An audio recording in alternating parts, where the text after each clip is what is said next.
Hello. How is everybody? It's hot now. I drink a beer. That sounds nice. I ran out myself. I don't have it. There's no beer in the house anymore, unfortunately. Might have to might have to ask my mom. Might have to ask Mama Grim tomorrow to hook me up for my birthday. So we're stocked up for Monday. Oh, I shouldn't. Well, I still shouldn't make any promises. I don't know what's going on for Monday yet, but still, I mean, we're gonna need something for Monday. Spend some time with family today for my dad's birthday. Oh, nice. A lot of people's birthday. It was I think it was Tob's birthday a couple days ago.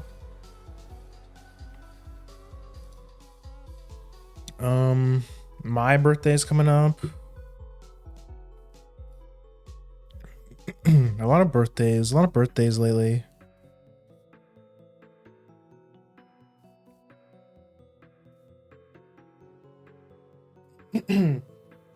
My day was pretty good. Um, I did some online shopping today. I had to stock up on a bunch of stuff.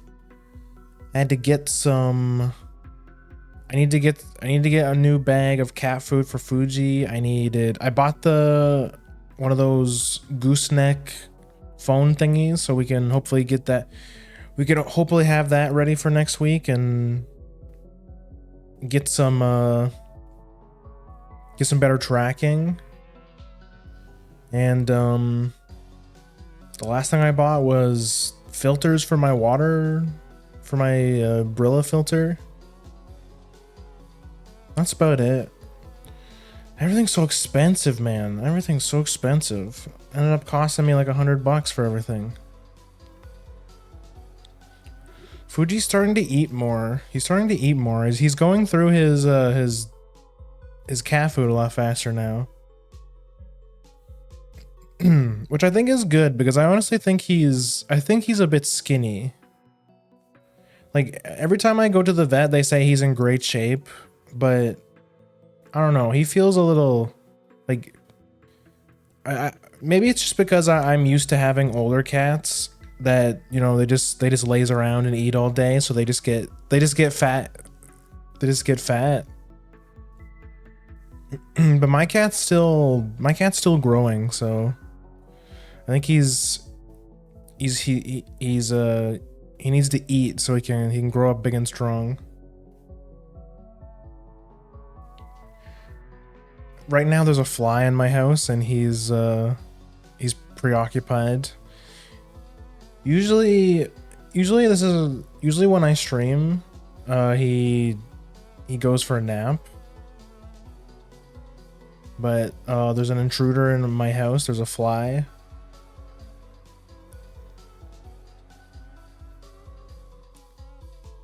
So he's been very busy today.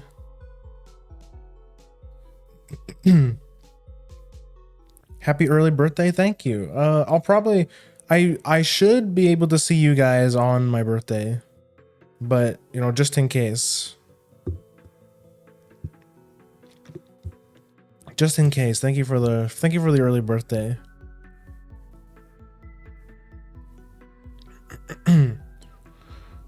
I probably shouldn't waste too much time because we have like I think we did the first courtroom thing, or we were about to. So we have like 2 more days left of this case, so I should probably get into it because I might not be able to stream as long as I usually do because Mama Grim is coming to pick me up tomorrow.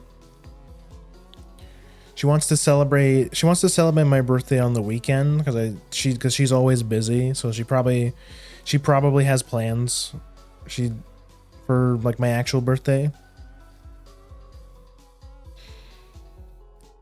So I'll definitely be gone tomorrow. And then hopefully I can come back on Sunday. And then then we'll be ready for Monday.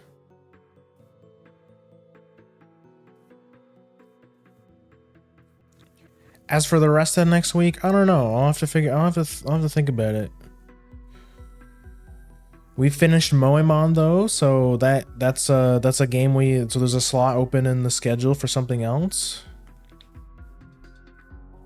I've got a couple ideas for games I've been kind of feeling like replaying again.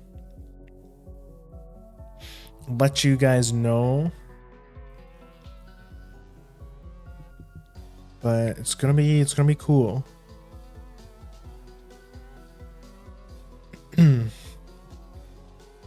So to recap what happened last time on Phoenix Wright, we finished up case 3. So it turns out Miss Vasquez was the killer, but she didn't kill Mr. Hammer. But she killed Mr. Hammer out of self-defense, because it turns out that Mr. Hammer wanted to kill her because he like fell from stardom, and she had dirt on him, so she blackmailed him to working for almost nothing. So eventually Mr. Hammer had enough, and he one day he tried to kill her, but she pushed him onto a fence and killed him instantly.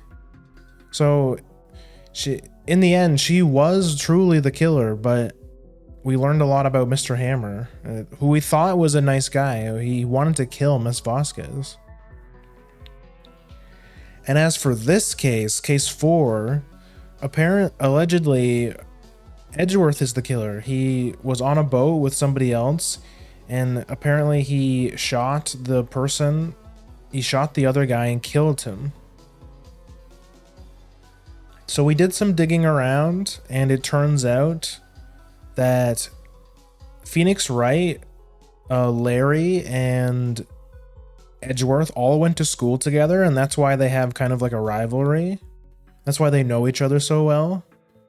We're just now learning about this.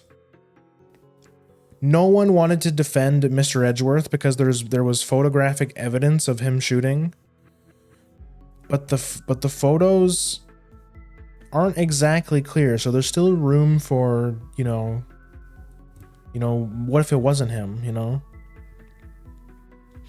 But apparently Edgeworth's father was a defense attorney, and that's why we still don't know why Edgeworth became a prosecutor as opposed to a defense attorney, since his father was like apparently a really well-renowned and respected lawyer.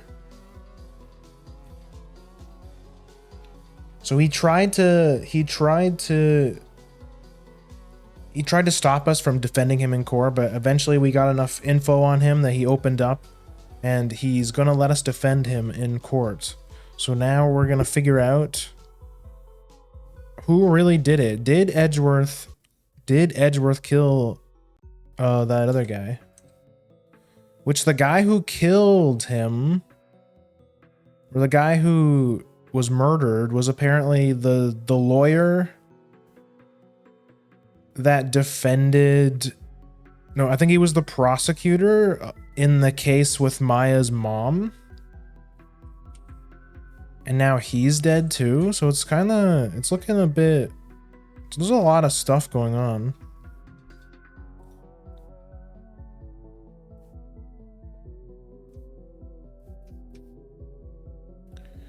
Sorry, I'm looking at my cat again. He's still I think he has the fly. I think he caught it.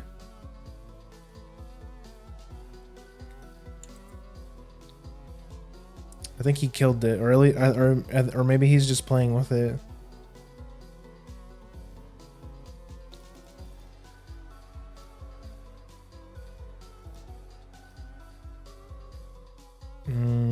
Let's turn this off.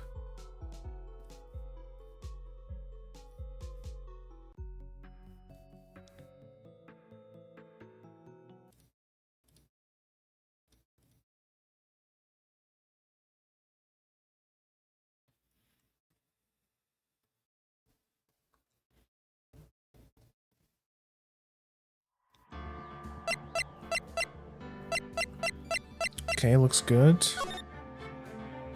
I don't like Edgeman. Sure, put him in jail. But no, he's our childhood friend. We can't.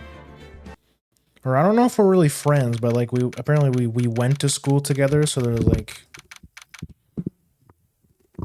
but there's some kind of like rivalry going on with Edgeworth and Phoenix.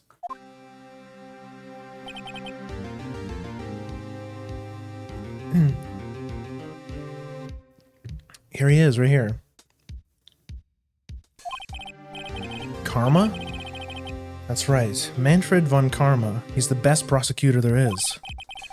He hasn't lost a case in his 40-year career. He's the god of prosecution, Wright. A god! Not a single case? He'll do anything to get a guilty verdict. Anything. Sounds like someone I know, Edgeworth. You don't understand. I mean, he'll do anything. Manfred von Karma is a man to be feared. That's quite a claim coming from someone who forges evidence. He taught me what it really means to prosecute. What? Just picture a prosecutor as vicious as me, multiplied by a factor of 10. Ugh.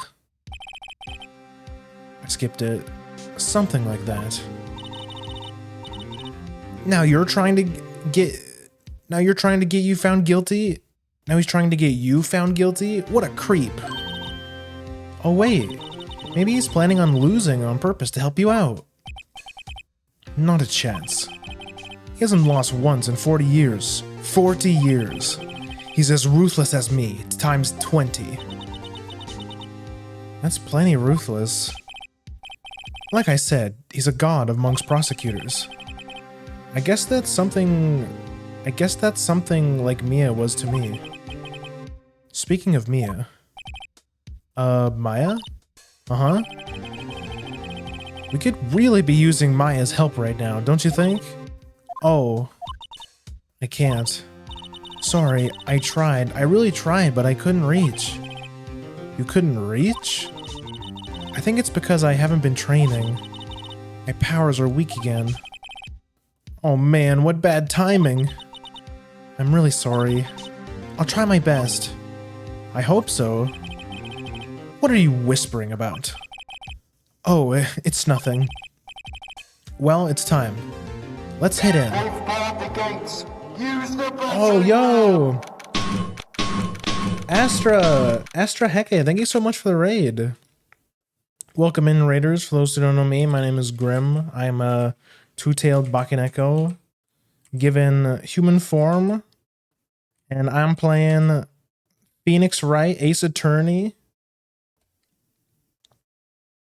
But welcome in. What were you guys playing? It's been a long time since I played this, so I'm replaying it on the I'm replaying it on the bundle thing on Steam. Oh, you were also playing it. I hope you have a good stream. I'm gonna dip because you're ahead of me though. I don't want to. Oh yeah, for sure. We're on case 4, so.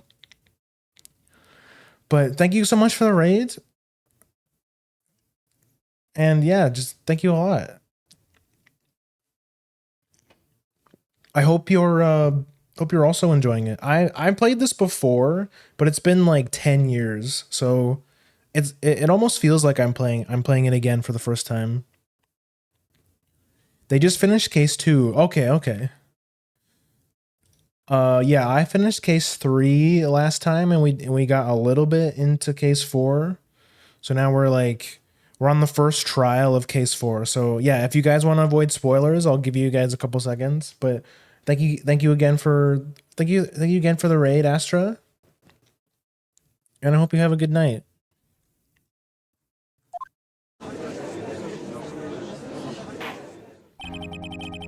Court is now in session for the trial of Mr. Miles Edgeworth.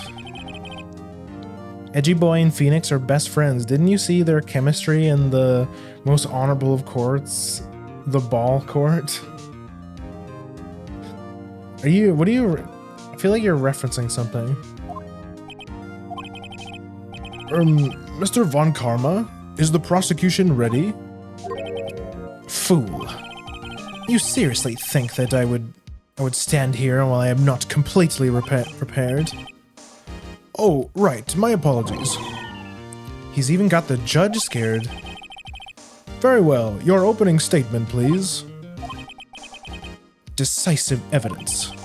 A decisive witness. What else could possibly be required? Nothing, of course. That should be fine. The prosecution may call its first witness.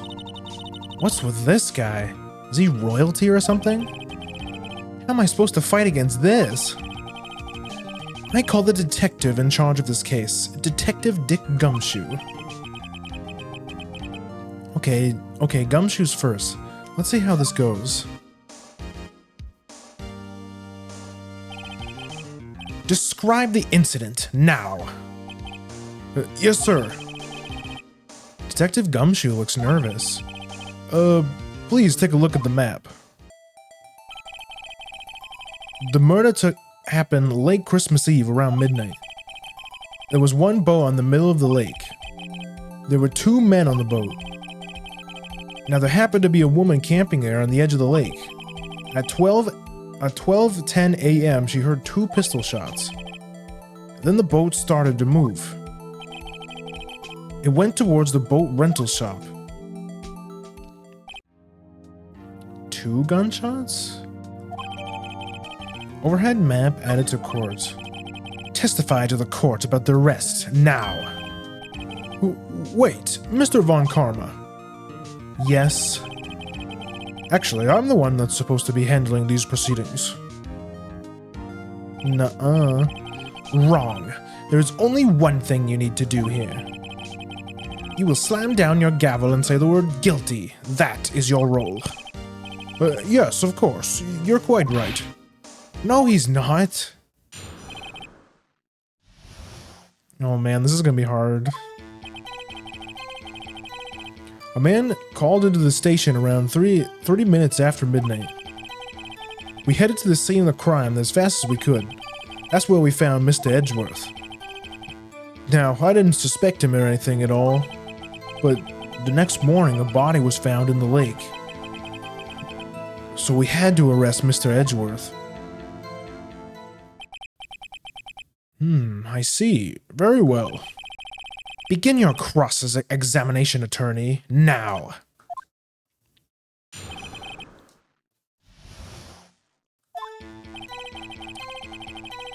Let's get all the information we can. You received a call from a man? Yup. But you said there was a woman camping there. She was the one who heard the gunshots, right? That's what he sounds like?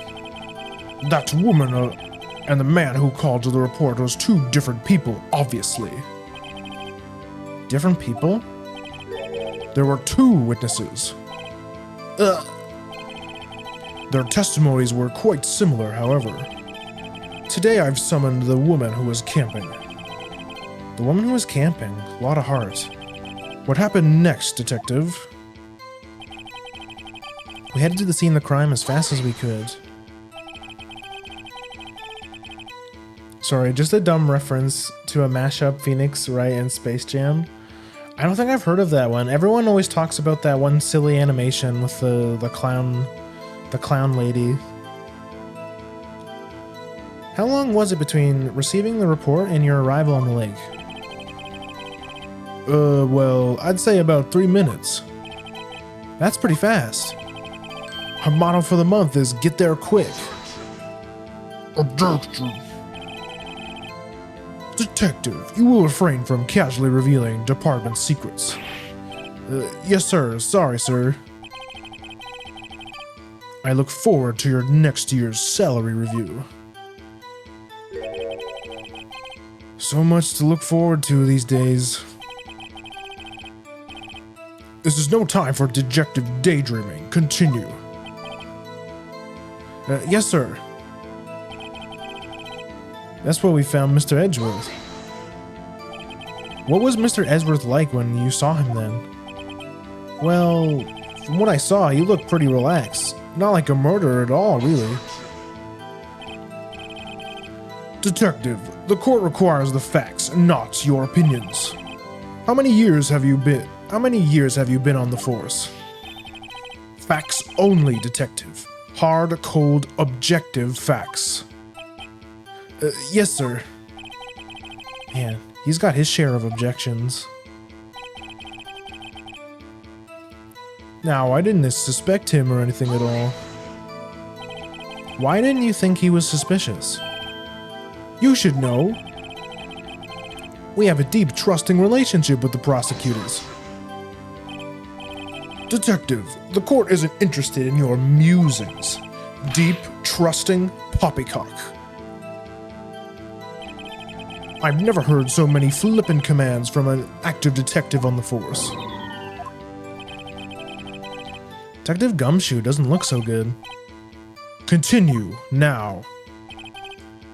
But the next morning, the body was found in the lake. Did you find any clues on the body? A single bullet was covered from the body. It was shot through the heart, fatally. Judge, here's the bullet. It didn't strike bone, so its shape is well preserved. Very well, the court accepts this bullet into evidence. Okay, it's a good thing we did that then. So we had to arrest Mr. Edgeworth. Why is that? Well, we found the murder weapon in the boat. The murder weapon? A pistol. Detective Gumshoe. That is a vital piece of information. Please revise your testimony. Right. Sorry, Your Honor. The murder weapon we found in the boat was decisive evidence. What about the pistol made it decisive evidence? Tisk, tisk, tisk. He has the same evil laugh as Edgeworth. There were fingerprints on the pistol found in the boat. They were clearly prints from Mr. Edgeworth's right hand. What? Order, order! So Mr. Edgeworth's fingerprints were found on the murder weapon? Yes, Your Honor. Judge, this is the weapon in question. Accepted into evidence. Members of the court, we now have the pistol used in the murder and the bullet found in the body. Detective. Yes, sir. Was the bullet found in the body fired from this pistol? Yeah. The ballistic markings on the bullets match the pistol. Hey, Nick. What does he mean, ballistic markings? Shocking. To imagine someone here does not know something as basic as ballistic markings. Nick, he's glaring at me. Tisk. Very well, I will explain. Actually, Judge, you do it. Me? Ballistic markings are like the fingerprints of a gun. The barrel leaves distinctive marks on each bullet it fires. You can examine these ballistic fingerprints to see which gun fired the shot. It's quite accurate. Indeed. This leads to one inevitable conclusion. The bullet found in the victim's heart was without a doubt fired from this pistol. This pistol, which you may recall, was covered with the defendant's own fingerprints. Order, order! This is bad. This makes it look like Edgeworth did it. Well, Judge, I'd say it's almost decisive, yes. Honestly, I could declare a verdict at this point. However, you wish to hear the witness speak, no doubt. Very well. I am somewhat fatigued, and so I will take a brief break. I will call my witness after the recess, which will last 10 minutes. Judge. Yes? What are you doing? A 10-minute recess, now. But wait, Just bang your flimsy gavel and get on with it, man. Yes.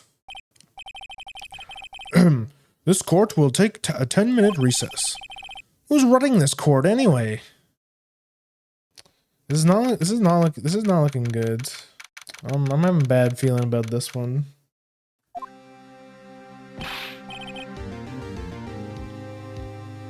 Edgeworth, what's going on here? Your fingerprints were on the murder weapon. And that foggy photo makes one thing clear. The only one who could have shot that man was the person in the photo. True. Was that you in the boat? Yes, it was me. What? But you must believe me. I didn't shoot him. Then who did? I don't know. You don't know? Weren't you right there? I heard a gunshot from very close by. Then the other man fell from the boat. I can't say why, but I thought at the time that he had shot himself. You mean it was a suicide? That's the only explanation I can come up with.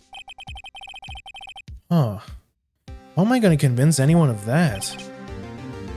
Say, Maya? Huh? What? Any progress with Mia?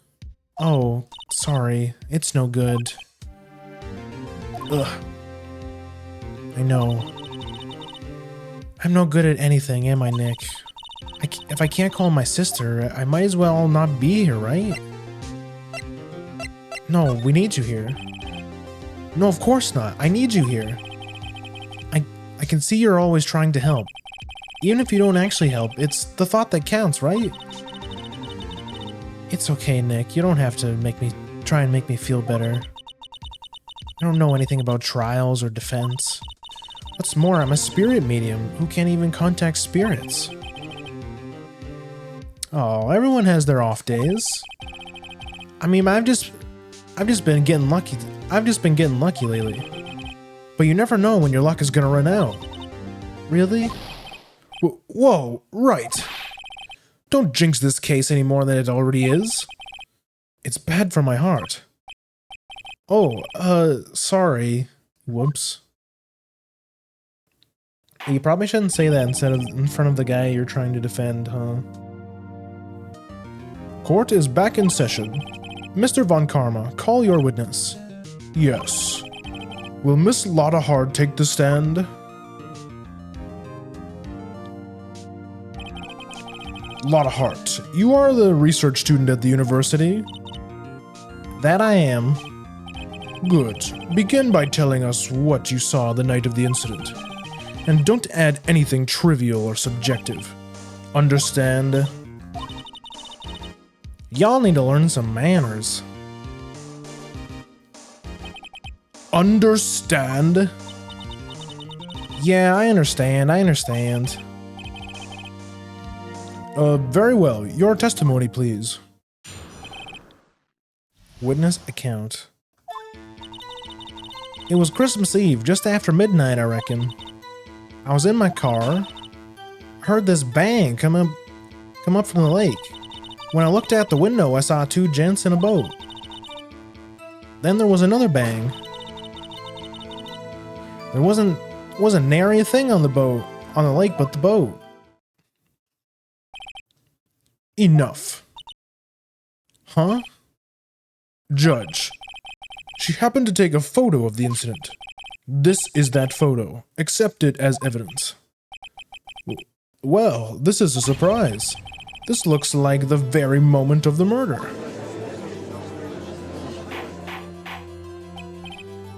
Order. I will remove people from this courtroom if I do not have order immediately. As the witness testified, she looked at the lake when she heard the shot. There were no other boats on the lake. So that man in the boat with a victim must have been the one who shot him. Yes, it was defendant Miles Edgeworth. Order, order. I will have order. Well, Judge, the evidence is decisive. I have very little doubt about this case. Very well, this court finds the defendant. Wait, Your Honor. I haven't cross-examined the witness yet. A cross-examination? We have photographic proof. What question can there possibly be? This photo is worth 1,000 words, and they all read guilty. You lose. Or do you claim you have found a contradiction in her testimony? Very well. If you have to, you may cross-examine the witness.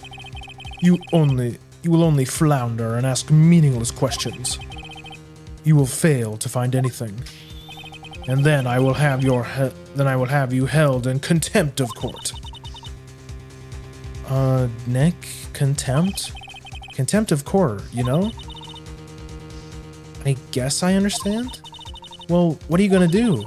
Do you really think there's a contradiction with the facts in her testimony? I think I noticed one little thing. Wow, I'm impressed, Nick. I didn't notice anything. Right, let's take him on. Yeah, I got a bad feeling about this. I understand. I will cross-examine the witness. Tisk, tisk, tisk. Very well. I pray for your sake this isn't a waste of time, Mr. Wright.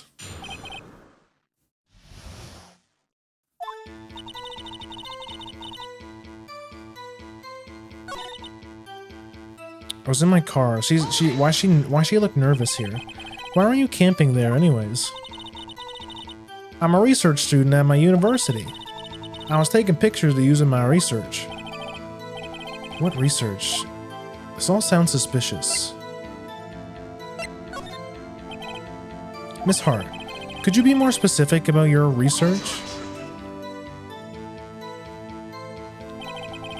What does the witness' motive in camping by the lake have to do with this case? The answer is nothing. I object to this line of questioning. Objection sustained. Wait now, I'm the one who says that. Well then say it already. Objection sustained. Thanks for nothing, Your Honor. I heard this bang come from the lake. So you weren't looking at the lake at that time? Nope. I looked after I heard the noise.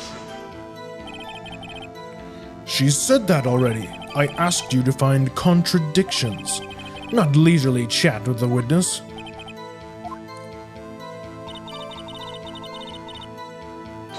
When I looked out, I saw two gents in the boat. Could you clearly see the two men?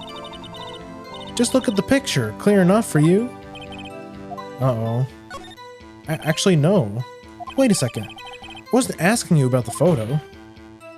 I was asking if you saw two men. Yeah, well, of course. The witness has testified she saw them. There's also a photo. You'd best look elsewhere for your precious contradictions. He jumped in quick. He's hiding something. Then there was another bang. Were you watching the very moment the shot rang out? Well, yeah, sure. Now can you shut up? You're asking meaningless questions. Meaningless. Contradictions, Mr. Wright, not meaningless babble.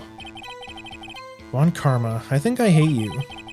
He's trying to keep me from talking to the witness. To what end? There wasn't nary a thing on the lake except that boat. Are you sure about that? Yeah, sure as a country gal can be. That sounds pretty sure.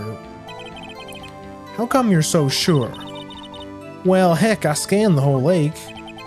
Scanned the whole lake? It almost sounds like she's more interested in the lake than the boat.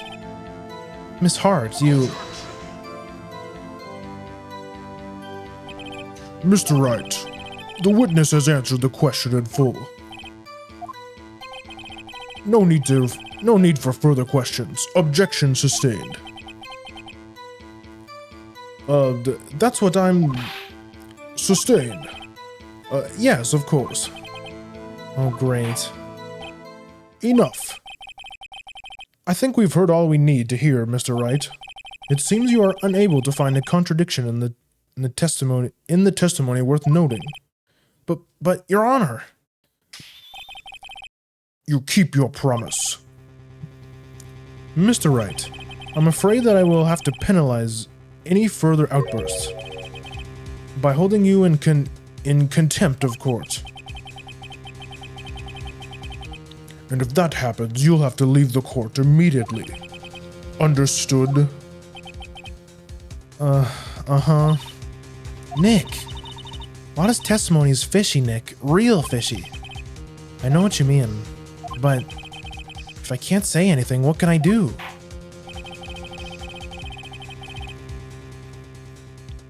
I believe we've covered the evidence sufficiently to make a decision. Then pass your judgment. Very well. Mr. Miles Edgeworth, please take the stand.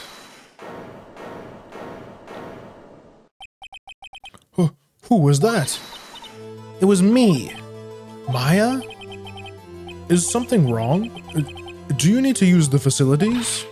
No, I do not. Lotta Heart, your testimony stinks. It's unclear whether you were actually looking at the lake. It's highly doubtful that you actually saw Mr. Edgeworth. Tell us the truth. This is a matter of life or death. Lotta, did you really clearly see Mr. Edgeworth that night? Did you see him fire that pistol? You will stand down. The court does not acknowledge the defense's outburst. Answer me, Lotta. What's the big idea treating me like some kind of criminal? I saw him, I swear it. I saw Edgeworth. Enough. Judge, declare the defense in contempt of court. Yes, of course. I'm sorry, but you were warned. Guard, escort Mr. Wright out of the courtroom. He is in contempt of the court and must leave. No. No! Wait! I was the one who made the outburst, Your Honor. Nick is innocent. Huh. What's the difference? All that remains is for the guilty verdict to be declared. Isn't that right, Mr. Phoenix Wright? More like Phoenix wrong. Wrong. What? Did you hear what Miss Hart just said? She said she clearly saw Edgeworth. That was not in the testimony. That changes her testimony, and I have a right to cross-examine her again. Order, order! You're in contempt of court. It's too late for wild claims. Judge, sustain my objection. I'm sorry, Mr. Von Karma, but I cannot. What? Miss Lotta Hart has made a new testimony. The defense does have a right to cross-examine her again. But he's in contempt of court. No, I am. If you're going to arrest someone, arrest me. Very well. Maya Fey, you will leave the courtroom immediately. Nick, I did what I could. You have to do the rest. Good luck. Maya. Yo, she saved us. I do not care for this melodrama. Listen well, Mr. Wright. I do not tolerate badgering of my witness. I'm running out of time. I'd better find a contradiction in there or else. Mr. Wright, begin your cross-examination. The last statement. I saw it clear as day. The man on the boat was Edgeworth. Well, what about the other man? You cannot expect to be allowed to blithely ignore your promise, Mr. Wright. I believe you claimed there was a contradiction in the witness's testimony. Well, find it. If you can. Wait. I don't know if I can find anything in that. But I can't squander Maya's efforts either. Oh, so that's the only thing.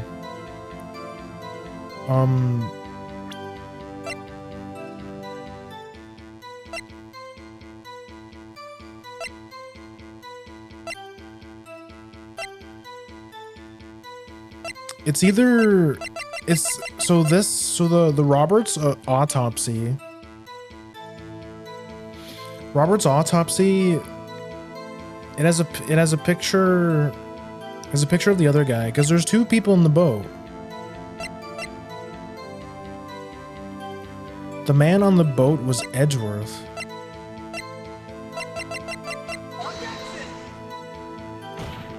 That's probably not it.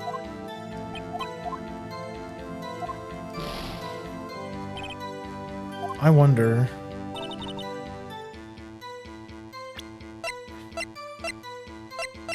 It's not that. It's the Loch Ness Monster, Your Honor. No. I don't want to do this again. That's not what I meant. No. Fuck. I have one more. I have one shot.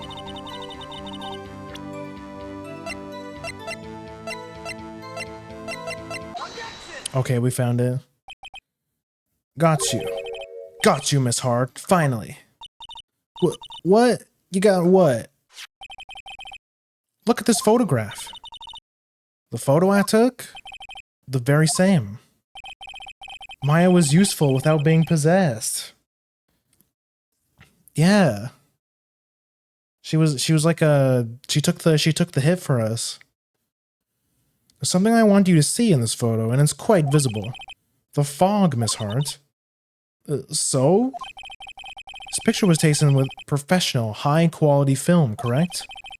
Yet even it could not capture the faces of the men on the boat. Yet you claim you saw Mr. Edgeworth. How?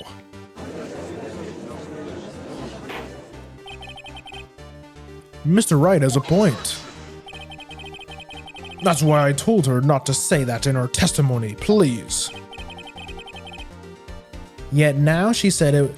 Yet now she has said it, Mr. Von Karma. How could you possibly see Mr. Edgeworth? Explain yourself. Miss Hart. What? Could you see the defendant that night? Of course. I said I could, and I meant I could. Then please testify as to the circumstances of your sighting. I did it. Finally found a hole in Von Karma's carefully vague testimony. I only have one life though. This is bad. You're right. It was cold that night and the fog was thick as grits. But once I was finished setting up my camera, I got back to the car. But I brought my binoculars with me. When I heard the noise out in the lake, I looked into my binoculars. See? No problem. You used binoculars? Very well. You may begin your cross-examination, Mr. Wright. This one better go good.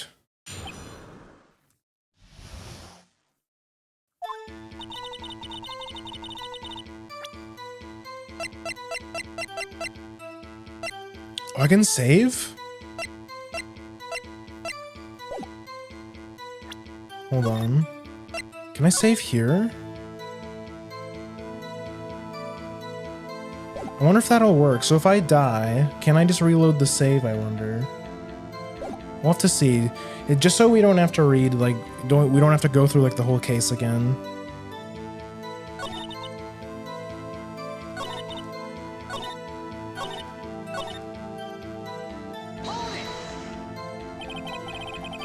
If there was heavy fog, how could binoculars change that at all?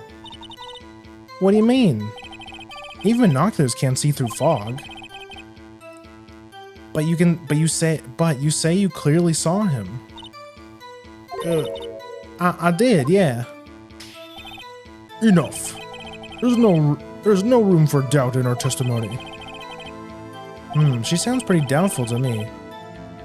but I have to find a contradiction first. I'm going to find a hole in this testimony if it's the last thing I do.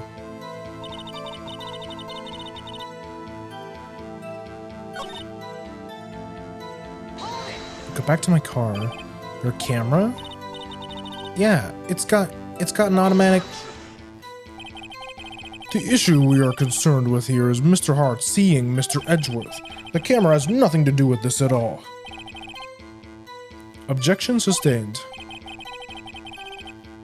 He's not letting me or answer any of my questions.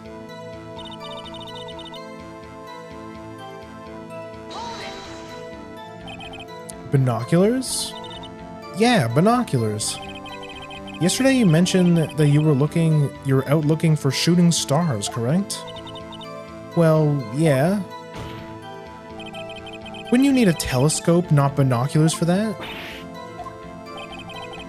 I've got doubts about your camera, too. Was that really to take pictures of meteor showers? The cameras are relevant in this case. You can't say that for certain. Mr. Wright. Is the camera really relevant to this case? If you believe it is, you may continue with your line of questioning. But know this. If you find nothing with this, there will be consequences. Well, Mr. Wright, do you wish to press further about the camera? This is make it or break it time. The camera is of utmost importance, Your Honor. It is perhaps the key to this entire case. Therefore, I will continue my line of questioning. Wow, maybe I went a little bit overboard there. Very well. Miss Hart, you will testify to the court about the camera. Yeah, I hear ya. The camera was set up to take pictures of the meteor shower. Miss Hart, what made you choose that lake?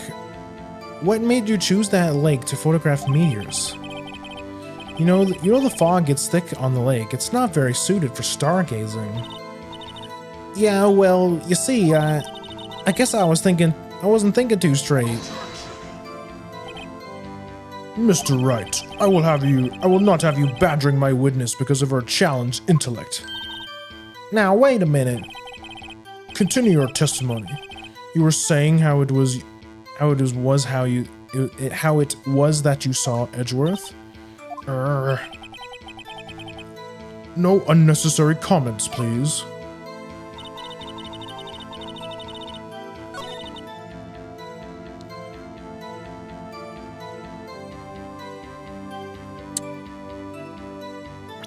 But if your camera was set up to look at meteors, if your camera was set up to look at meteor showers, then why was it pointed at the lake?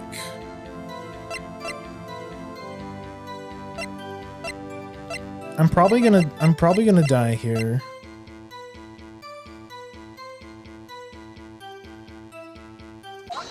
Yes, we did it. You were photographing shooting stars? That's a lie. Says who? I saw the camera you set up yesterday. It was pointed directly at the lake.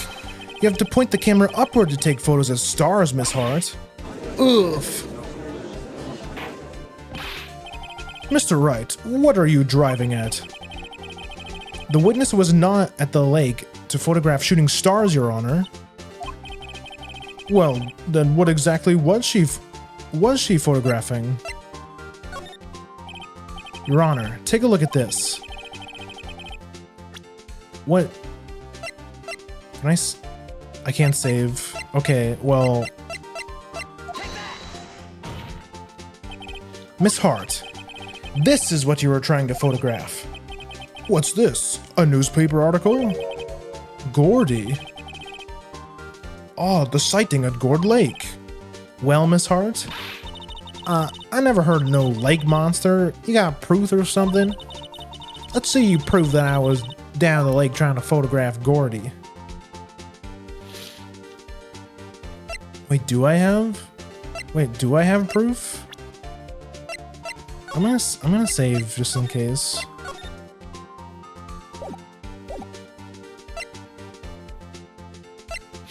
I don't have proof? Let me...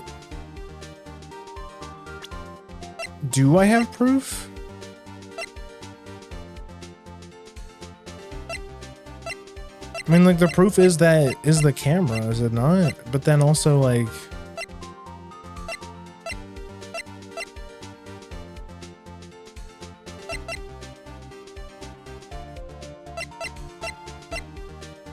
Let me look at this. So she's set up there. Do shooting stars make loud noises? No, they don't. Because, I mean, it's a shooting star. It's like, you know, light years away from us. There's no way that the sound would even carry, right? So that doesn't make any sense either. And also the camera is set up to take pictures automatically at... What if I say I don't? Well, I don't have proof. Bah, your impudence is entertaining, Mr. Wright, but enough is enough. I've had enough of baseless claims made without a hair of evidence to support them. Well, alright, if that's how you want to play, I'll show you evidence. Mr. Wright, are you sure about this? I'm sure sick of that smarmy prosecutor putting me down. Or did he taunt me so I get mad and make a mistake? Very well, let's see it. And no joking around this time, please. What is the proof that the witness is trying to photograph Gourdy the lake monster? It's the camera. Because yeah, shooting stars don't make noises. So we already proved that she wasn't taking pictures of meteor showers. But the camera is set up to automatically take pictures of loud noises. It has to be the camera. The proof, Miss Hart, is your own camera. Your camera was set to take photos in response to loud noises, correct? Thus, this photograph here taken when a gun fired on the lake. And here, this article about Gourdy. According to this article, Gourdy made a loud noise when it emerged. Well, you were trying to photograph Gourdy, weren't you? That's why you set up a camera in response to the loud noise. Order, order! I see. I too thought it was a little strange. Yeah, sure. Well, Miss Hart? You were camping there trying to take a picture of Gourdy, weren't you? Yeah. Not bad. Are all you lawyers that smart? So smart, boy. I was down there trying to photograph Gourdy. You got me. So what? Huh? That don't change what I saw, does it? Exactly. What you just used several precious minutes of our time to prove is nothing more than is that the witness is an idiot who thinks monsters exist. Hey! But, as she so succulently said, so what? It changes nothing. Not true. You were hiding the whole thing about Gourdy for some reason, I know it. But what could it have been? Whatever it is, I'm getting to the bottom of this. Miss Hart, why did you hide the fact that you were searching for Gourdy from the court? Please revise your testimony. Right, fine, I'll testify. It won't change nothing, though. Something will change. It has to. And I'm going to spot it.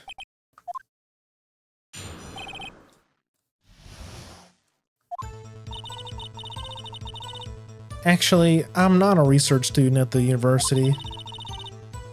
I'm an investigative photographer. Imagine what scoop it'd be if I got the picture of that monster. That's why I was camping out by the lake. But that's all I was hiding. When I heard the bang, I looked straight out on the lake. There wasn't much else to look at, so I watched the boat the whole time. When I saw a flash near one of the man's hands, and I heard another gunshot. I was looking right at the boat the whole time. Cross my heart and hope to fry.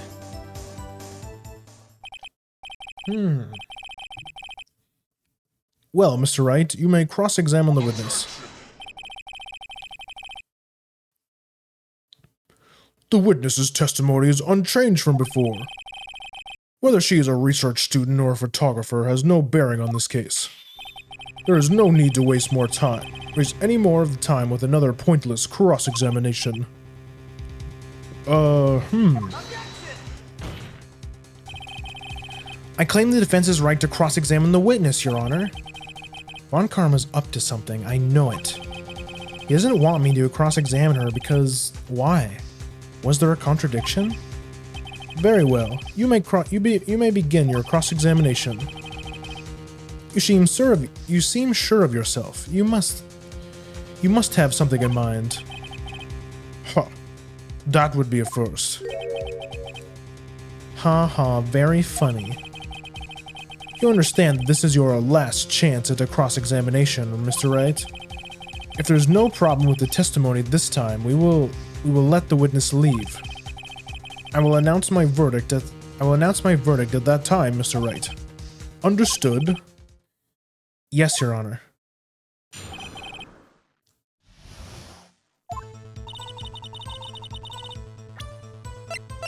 I'm gonna save again.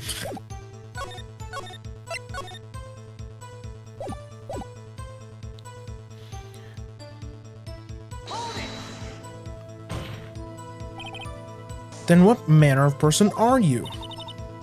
I'm not sure I'm highfalutin enough to be called a man or of anything. I'm an investigative photographer.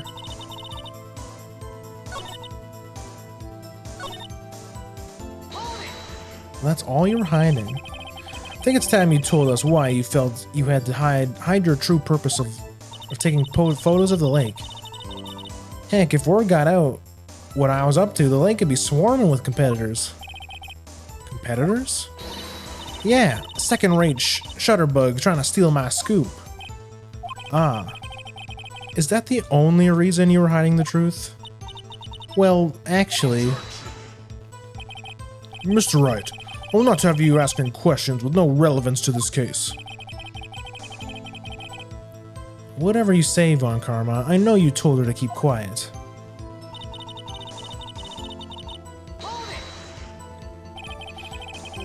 Exactly what sort of sound was it?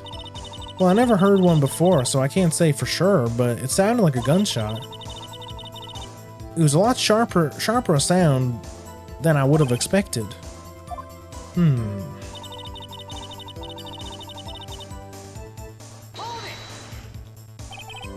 There wasn't much else to look at?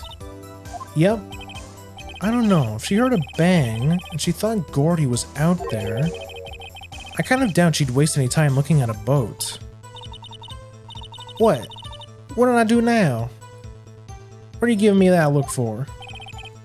Definitely suspicious. Maybe it's time for some evidence. Witness, continue. Hold your hush puppies, Pops. I'm getting there.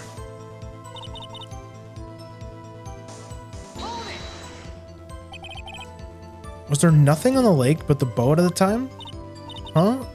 Wait, so you're thinking maybe he was shot from some other point? I don't think so. Nope. The lake was smooth as glass, and nobody was on the shore neither. I better find some sort of contradiction in this testimony. I won't be able to beat Von Karma any other way. There has to be something.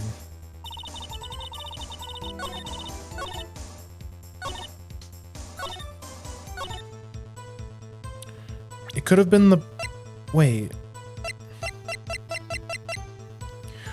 why don't we have the... Why don't we have the party poppers?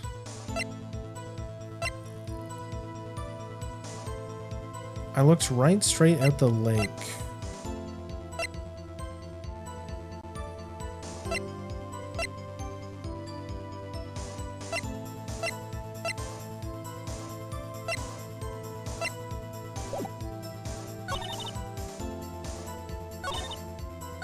Was Was it this?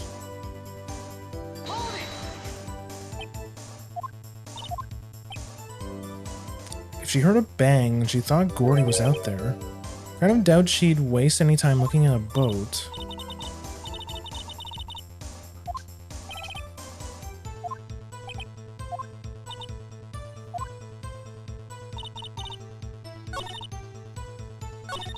So it's something... It's this point? I think it's this point right here. It's just a matter of like what.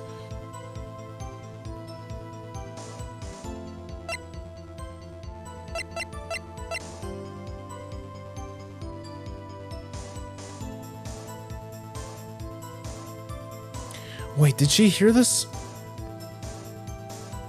She said it sounded a lot sharper. Did she mistake the sound of her camera going off as the gunshot?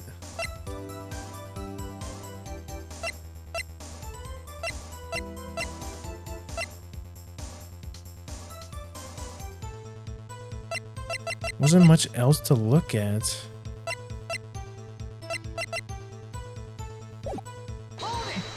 Just want to make sure. If she heard a bang and she thought Gourdy was out there, I kind of doubt she'd waste any time looking at a boat.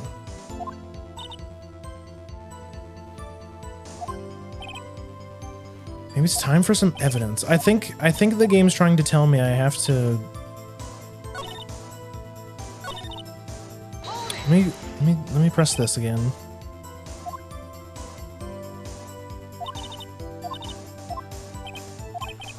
Better find some kind of contradiction.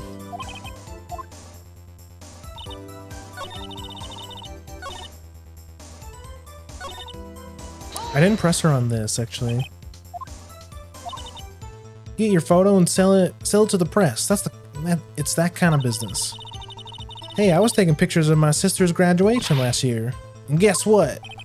What? There was a UFO hanging in the sky. A UFO? You know, an unidentified flying object. A UFO. That's when I had sort of a revelation. I knew I should become an investigative photographer. I see. Kind of shaky basis for a career. Is Gourdy really all that newsworthy? Heck yeah. They even had him up on the TV. I'm not sure what appearing on the local news rumor of the month segment qualifies. Last month's segment was Bigfoot sighted on Acorn Hill, I believe.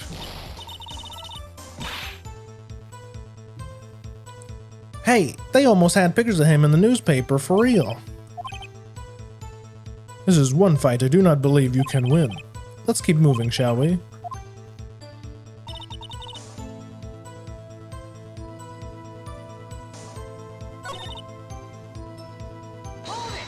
That's all I was hiding.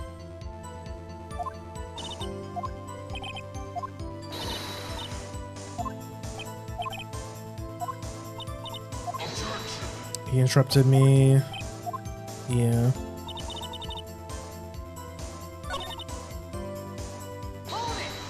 That's not what I meant. I meant to... Yeah, I think it's that point, because it's... Because that's when we have, like, the inner monologue.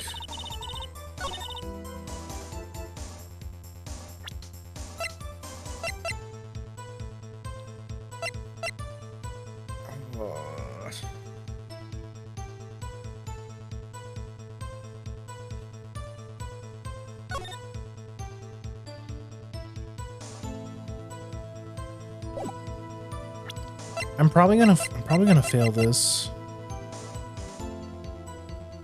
It's obviously not the boat. No, I think I lost. Yeah, I have to reload. This is a long case. This is a long first trial.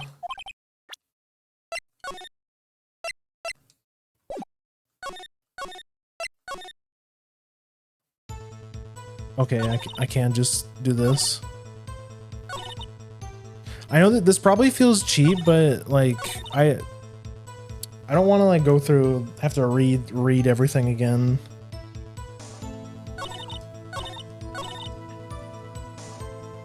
Are we really about to suggest that the Loch Ness Monster was out there? Oh my god, I knew it. Miss Hart, were you really looking at that boat? What's with you? Of course I was looking at it. It was the only thing out there any normal person would be looking at. I agree, any normal person would. But you are far from normal. What? Y'all want to step over here and say that? You were camping at the lake to take pictures of Gourdy. Think about it. What would you do if you heard a loud noise? You'd be scanning the lake to any sign of Gourdy, that's what. You would have give the boat a second thought. Yeah, she's looking for a monster, not the boat. I was thinking, like, am I really, does the game really want me to use like the Loch Ness Monster as like a point in the case? But like, yeah, I guess it makes sense. I mean, anything to prolong the trial, right, and get more information. Order, continue, Mr. Wright. I don't mind. You would just have given the same answers as before. This just saves time. Yeah, it's just for the sake of time.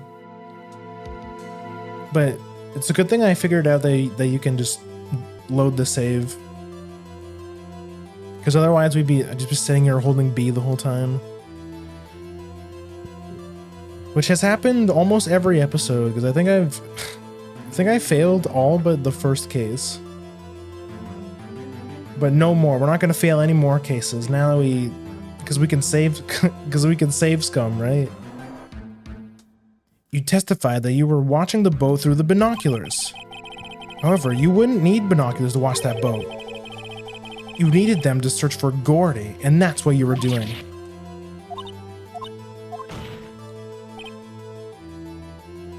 Well? Well, now that y'all mention it, I did sort of take my binoculars and kind of scan the lake for a bit. I mean, Gourdy might have been out there and all.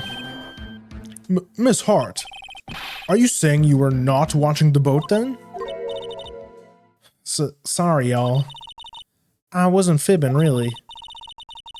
I thought, you know, I could be a witness to a murder and all. I kind of got excited. I was sure I was watching the boat till now. This is totally uncalled for. But hey, you got the photograph. You got proof. Still, we can't see who is shooting who in this. Right. That's why I took this photo and... Witness, that's enough.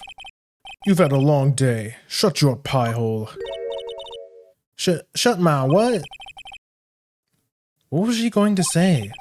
She took the photo and then what? Wait a second. She even had a photograph to prove it. But you really can't tell from the photo who's shooting. That's why she said she's going to enlarge the photo. She said it'll drop the quality a mite, but should let us see who's who. She enlarged the photo? Why won't Von Karma let her show it? I've got a hunch. I bet that enlarged photo shows something bad for Von Karma. This is my chance. If I'm wrong though, it'll mean prison for Edgeworth, or worse. What should I do?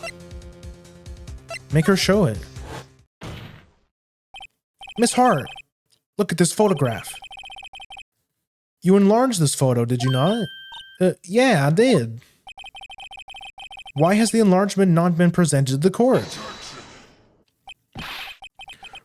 Because it did not exist. What are y'all talking about? You were the one who told me not to show it to court in the first place. You old fool. Oh, got his ass. What is the meaning of this, Mr. Von Karma? Miss Hart. Show the photo to the court. Show us the enlargement. The prosecution objects to the submission of this evidence. Objection denied. The witness will show the enlargement to the court. Here it is. Oh. Well, I mean, you still can't see their face. You still cannot see who is firing this.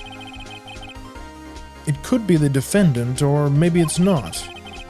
Regardless, I'll accept this as evidence.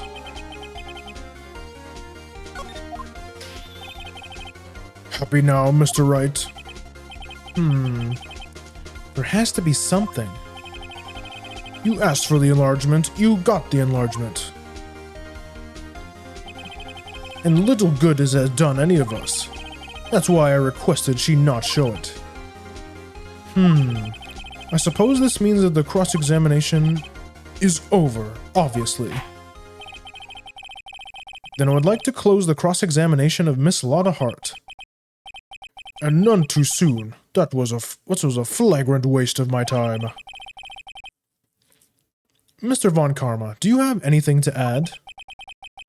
I've stated everything I needed to when this trial began.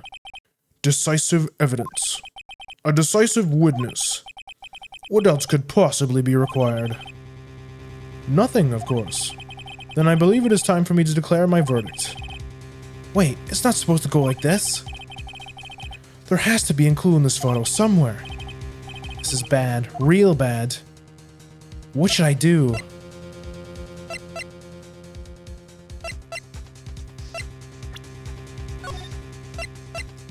Teehee, I'm gonna save again. Object to the enlargement? Shows other evidence. Or wait and see.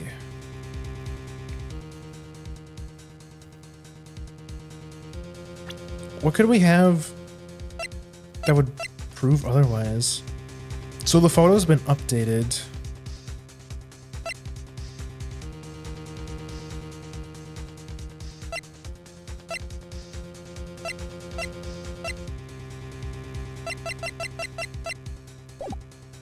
What if I wait?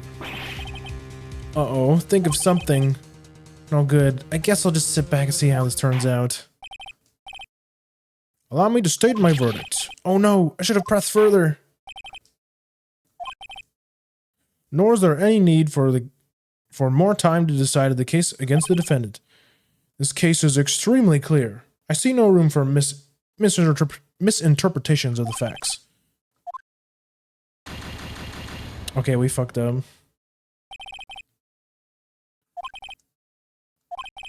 That is all. The court is adjourned. Uh-oh. Okay, we fucked up.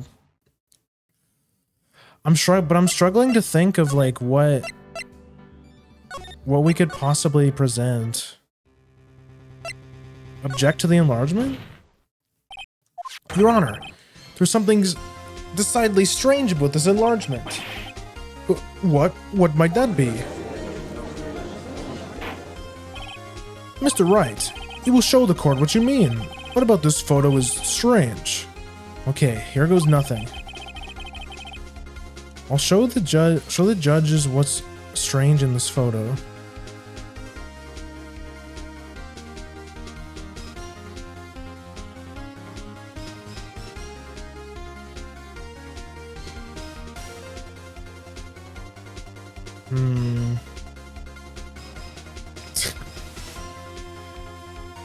Hold on.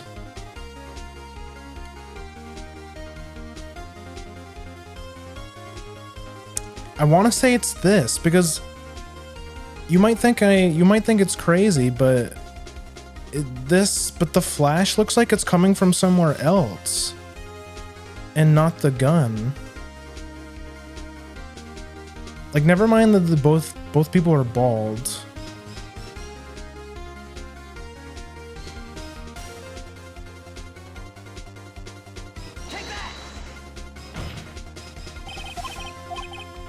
Okay, I fucked up.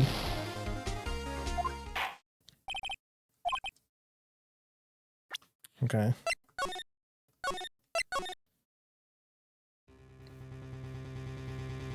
I mean...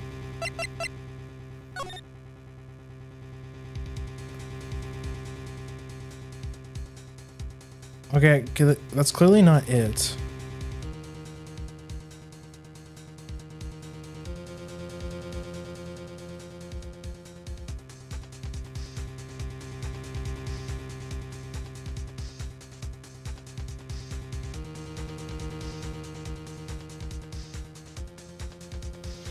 My guess would have been the hand. The fingerprints are from the right hand. Oh shit, you're right. Hold on, my cat is...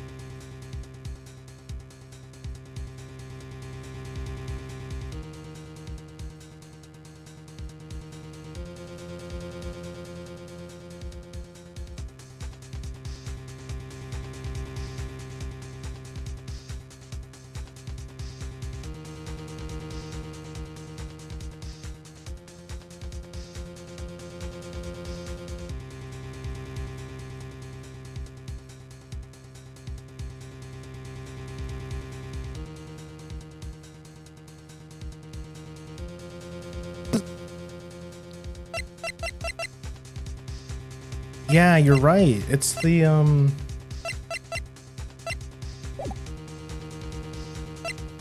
it's either show other evidence, right?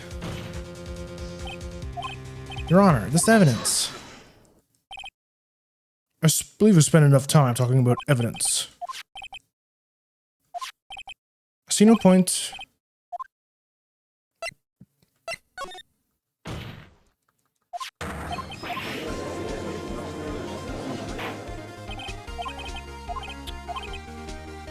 Yeah, you're right. It's the left hand.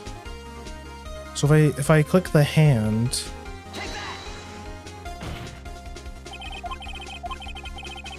the shooter? I'm not sure I understand. What about the shooter is strange? Look at the hand holding the pistol, Your Honor. The hand? The hand directly contradicts another piece of evidence. This man's left hand does what? Let me show you. I'll show you the evidence that the left hand contradicts. Yes, it's the pistol. The evidence is clear. The man in this photograph is holding that pistol in his left hand. However, the prints on the murder weapon were from Edgeworth's right hand. Ergo, the man shooting the pistol in this photograph is not Mr. Edgeworth.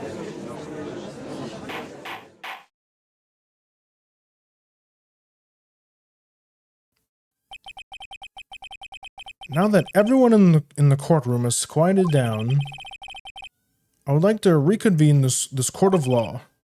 Mr. Wright. Yes, Your Honor?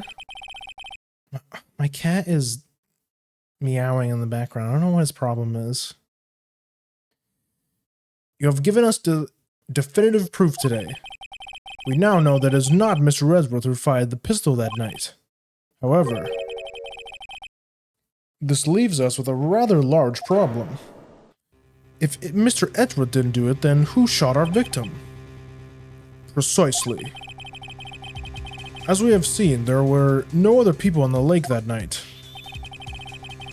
Who but the defendant could have shot the victim? The victim? There's only one explanation. The man who shot the victim was none other than the victim himself.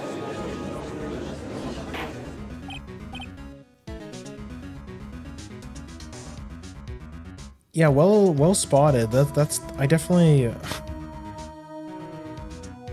I forgot about that part. This is why you're supposed to look at your, this is why they tell you to look at your evidence before you hit the button. Order, order. So are you saying that the victim committed suicide? Yes, Your Honor. I can think of no other explanation. Indeed, that does seem to be the only remaining option.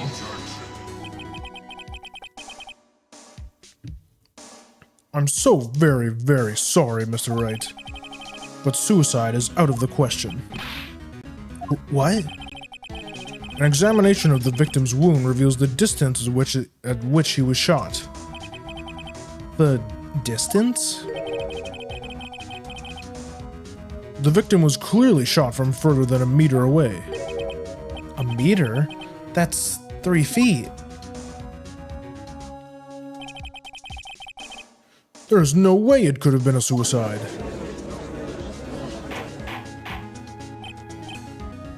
Suicide by getting shot by someone else. Yeah, there's clearly more to this. But even if it wasn't a suicide, this does buy us more time to look for more evidence and stuff. Mr. Von Karma, are you sure of the accuracy of your data? Of course. I have already considered the possibility of suicide, you see. Shot from approximately 1 meter away. I see. What the fuck is a kilometer? Americans will use anything but the metric system. Considering the situation, the shooter had to be the defendant, Mr. Edgeworth. However, the prints on the gun revealed that the shooter was not Mr. Edgeworth. This is a conundrum. Therefore, I would like to suspend proceedings for the trial for the day. The court orders the defense and the prosecution to further investigate this matter. Understood? Yes, Your Honor. That is all. This court is adjourned. Let's go. Nice. For day 1 complete. That was only day 1. Phew, that was a close one. Hey, don't you have anything to say? No, I have yet to be declared innocent, right? Well, yeah, but what happened out there on the lake? What happened out there on the lake anyway? If you didn't commit suicide, then who? The shooter was about a meter away, too. What? Don't give me that look. I did not kill him. I was just kidding around. Look, I'm going to go check on Maya. Oh, right. What? Tell her something for me. What? Tell her to watch what she says in court. That's all. Would I kill you to just stay how you really feel with a thanks, Edgeworth? So edgy. But wouldn't that count out the person on the boat, considering how small the boat was? Yeah, actually. If that's, yeah, you're right. If that's true, then neither of them could have killed. Then, like, both people on the boat can't be the killer. So that means the killer was somewhere, like, on the shore. I thought it might give me some ammunition for the trial tomorrow. Of course, she didn't see the shooter. So the only part of her testimony that stood was the bang she heard. I heard 2 sounds like gunshots just after midnight on Christmas Eve.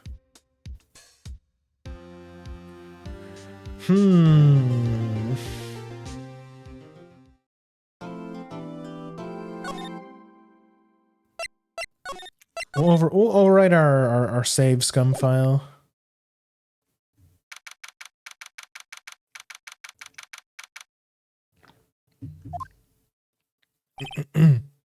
Maya! Hey, Nick, it's you! I'm glad Mr. Edgeworth made it through the day okay. It's a relief. Hey, why'd you do that anyways? I don't know. I just knew I had to do something. I know I'm not the lawyer my sister was. I'm sorry. Well, you did save the trial. But behave from now on, okay? Okay. Have you been questioned yet? No, not yet. Detective Gumshoe was here just now. He said, seeing as this is your first offense, I'll let you go after questioning. Phew. Oh, and he wanted me to get bail money. And he wanted me to get bail money already. You can pay for me, okay? Huh? How much? I don't know. I guess they'll send you a bill or something. Why do I picture giant bales of money every time I hear the word bail? Any luck with Mia? None. I can't get through to her at all. I tried. I really did. I don't know what to do. I think I probably should have stopped my training. She sounds like she really did do her best. I should check and see if there are any waterfalls in the local area. I wonder if I'll ever see my sister again.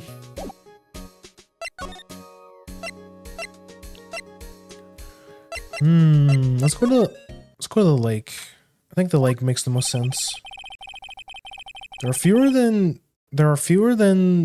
they were yesterday, but the cops are still around the park. I wonder if Detective Gumshoe is here today.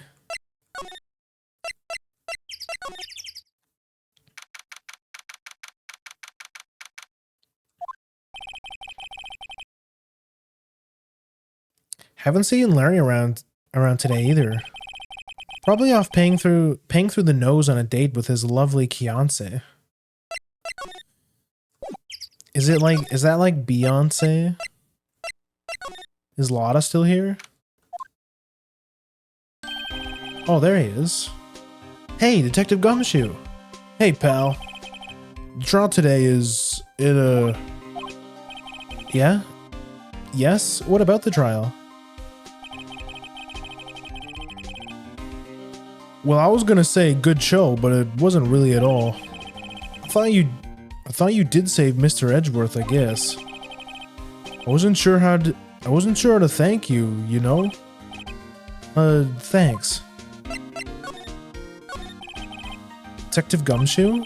Any idea what strategy Von Karma is planning for tomorrow? It sounds like he's bringing in another witness. Another witness? Oh right, he said something about that in the trial today. There were 2 witnesses. Ah, maybe we can talk to the witness first. I was wondering who that other witness was. Who was it? Sorry, pal. As much as I'd like to, I'm not the liberty to divulge that information. Right. Oh, right. I wanted to ask you something about Edgeworth. What's up? If he said... Is he afraid of earthquakes? I never heard anything about that before. Mr. Edgeworth doesn't talk about himself too much, see? But there's one thing that's clear as day. Him hating crime the way he does, and him becoming a prosecutor. And him being scared of earthquakes. It all started with that incident. The DL6 incident? Yup, that's the one. 15 years ago, when he saw his father shot before his eyes. He still feels the pain now. You could see it in his eyes. I wanted to talk to you about Maya Fey. Huh? She's not out of bail yet? That's strange. I told him to let it go as soon as she had their witness report written up. Man. I don't know what would have happened in that courtroom today if it weren't for her. Seeing her getting dragged out by the bailiff? I'll be honest with you, pal. I shed a tear or two. Mr. Edgeworth, he was so moved I saw his lip trembling. Really? Cold as ice, Edgeworth? He was really grateful for what you did, you know? I'm gonna head back to the station. I'll get the report on Maya and get her out of there as soon as I can. Thank you. Oh wait, I was wondering, how much is the bail going to be? Don't worry about that. Mr. Edgeworth is posting the whole amount. What? Edgeworth? Didn't I tell you? He's grateful for what he's grateful to her for what she did. All right, pal. Well, don't forget to pick her up, okay? Maybe I can get Edgeworth to pay this month's rent too. Yeah, wouldn't that be cool? Can you spot us on rent, edgy boy?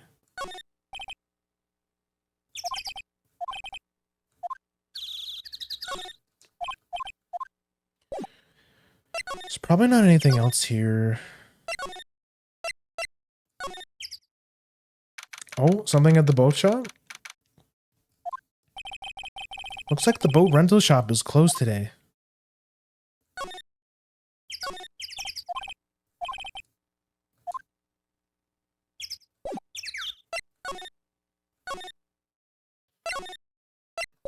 Anything else? Anything else here, I wonder? The famous Gourd Lake. Its green waters stretch out on both sides. It's a pretty big lake, really. I think that's it for here. Let's go pick up Maya. Yeah. Hey, Nick, you finally came. They just finished the paperwork. I'm free to go. Free at last, eh? Those interrogators were really mean. They were like, okay, what did you do this time? Like I'm some kind of criminal. Can you believe it? Well, they let you out in the end, didn't they? Oh, that reminds me. Thanks for the bail. Thank Edgeworth. Huh? He posted the bail for you. Said he was grateful for what he did. Mr. Edgeworth did that? I have to make it up to him. We've got to win this case, Nick. What do you think we should do next? Kind of lacking on the clues department. We could go to the park and look for Gourdy. I was kidding.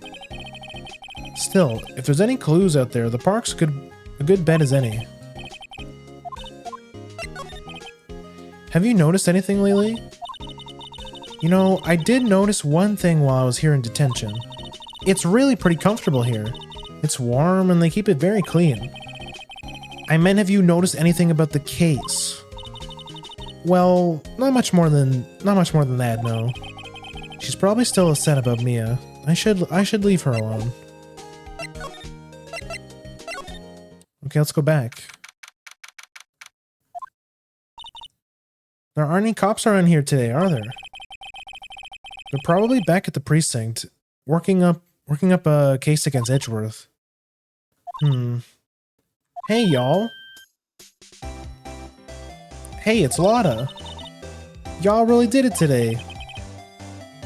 What did we do now? Nah, I'm not complaining. See, I did a little thinking. A little. Self-reflection, you might say. I realize that being a witness is a mighty big responsibility. But I just went up there and started blabbing any old thing that came to mind. Lotta. So you see, I wanna make it up to y'all. Make it up? What do you think of the trial? To be honest, I was doing it half just to say I'd been a witness. Even though I didn't see nothing at all. I kinda convinced myself I had, though. I'm sorry. I know it caused y'all a lot of trouble.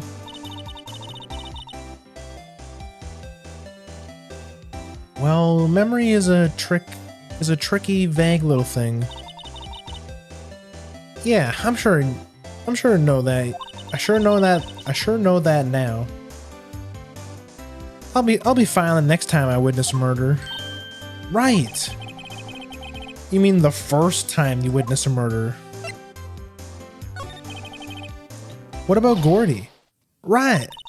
Well, the way I figure, the trial's only stoking the flames of Gourdy fever. I'll get my exclusive photos and rocket to stardom.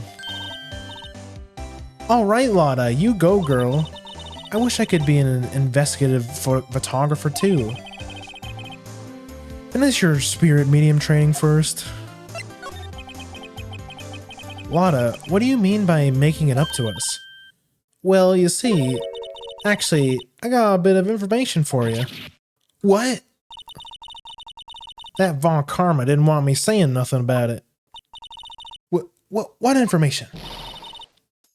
Now we're getting to the heart of it. See, I reckon we might be able to do ourselves a little exchange. Exchange? I thought this was to make it up to us. Right. I propose a little exchange to make it up to you. What? Information don't come cheap, my friend. Hey, I see you thinking, my, how unsophisticated these southern folks are. It's written all over your face. Let me show you. Now let me tell you, most southerners are way more sophisticated than you. I'm just the exception, okay? Well, what'll it be? We gonna deal or not? Well, what do we do, Nick? Let's make a deal. You don't have any other leads, so I don't think we have much of a choice. Okay, how much? Huh? You completely off your rocker? I may not be sophisticated, but I'm not trying to rob the poor. Huh? The only fair exchange for information is information. Listen good. What I need from you is information about Gourdy. Whoa, Gourdy? But Gourdy doesn't, Gourdy might not exist. Then bring me proof and show that he don't. I'll be keeping watch from the car, okay? You see something, you don't come tell me first, got it? Okay. Right, see y'all later. Okay, Nick, let's get hunting. Hunting?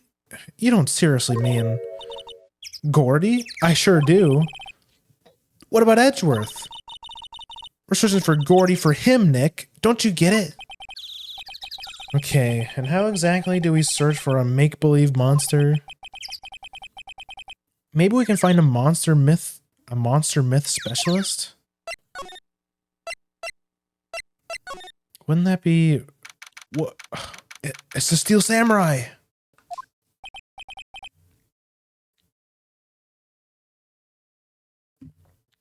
What's that? The Steel Samurai, Nick! Yo, Maya! Larry! What the heck is that? Oh, it was my girl Keontae's idea. She was all like, if you like, put this here. It would be like really cool. Dude, she gave it to me along with the banner. Wow. That's really impressive she could find those for you. Well, she knows me. She knows a lot of people. And that show's finished now, so she got them for free. Right.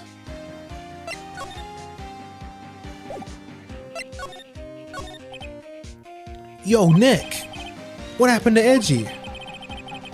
Well, we made it through the first day in court, alright.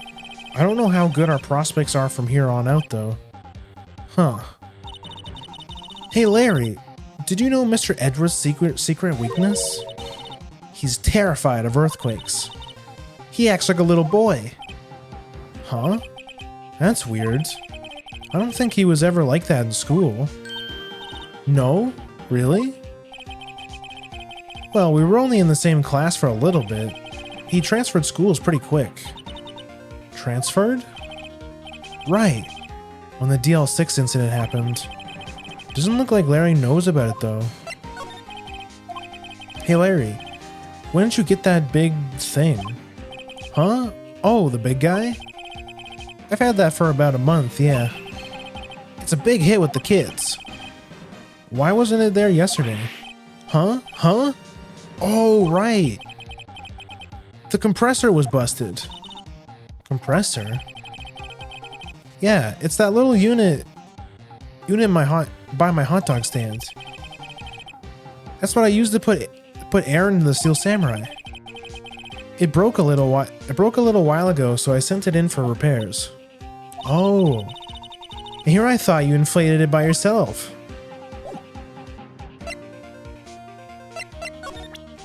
Can you tell us some information about Gourdy? That's the guy that's selling my hot dogs faster than I can cook them. Do you think Gourdy really exists? Nah, I think somebody probably saw something else, so they just thought it was Gourdy. But I'll keep selling samurai dogs till the truth's out.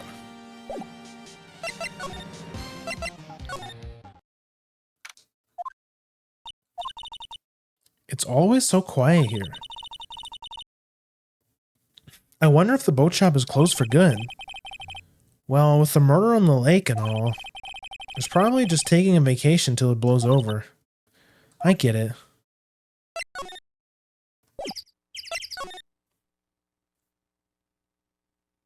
Really? Still nothing?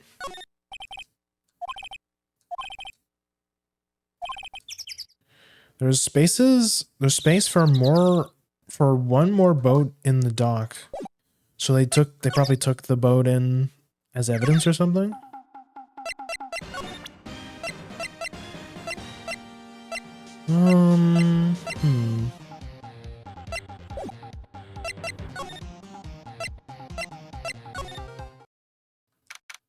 Talk to Lotta again?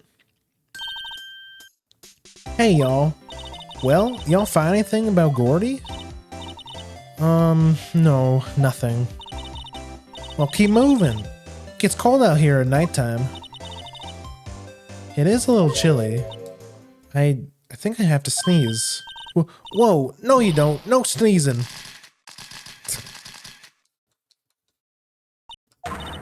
I told y'all no sneezing. See, I set the camera and responds to things a little softer than the bang.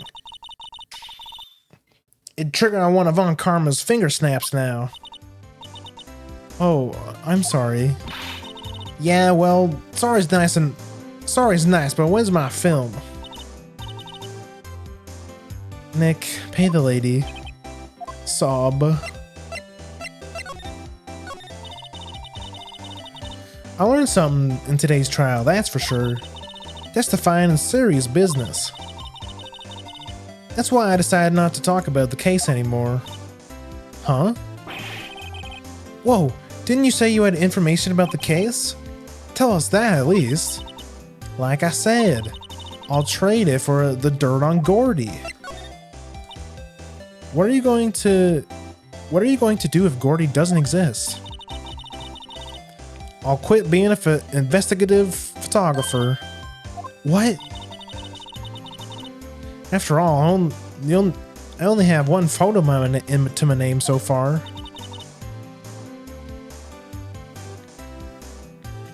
Was it a good one? You bet. A UFO.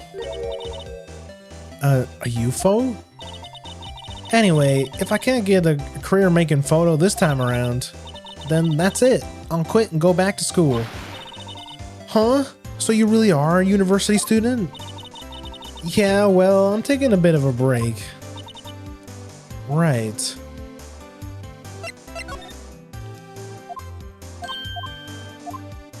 Already. But it's not check marks.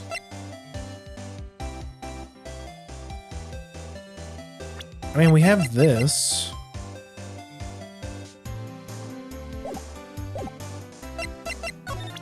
We have this. You know, I was wondering. Yeah? What if you get a picture of Gourdy? It turns out like this enlargement did. Y'all crazy? A blurry picture like this don't make a hit story. I need a picture that screams, I am Gourdy, hear me roar. I can't turn something like this into the paper. What kind of fool do y'all think I am? Kind of fool that would turn a blurry picture in as evidence in a murder case? Not to mention claiming she saw something she didn't.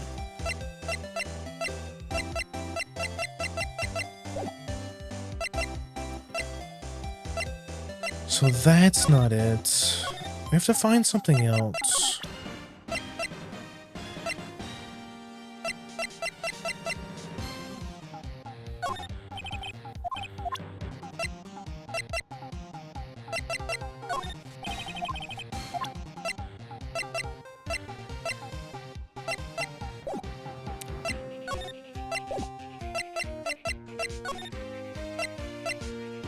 It's not... We haven't been to the police station yet. Let's go to the police station.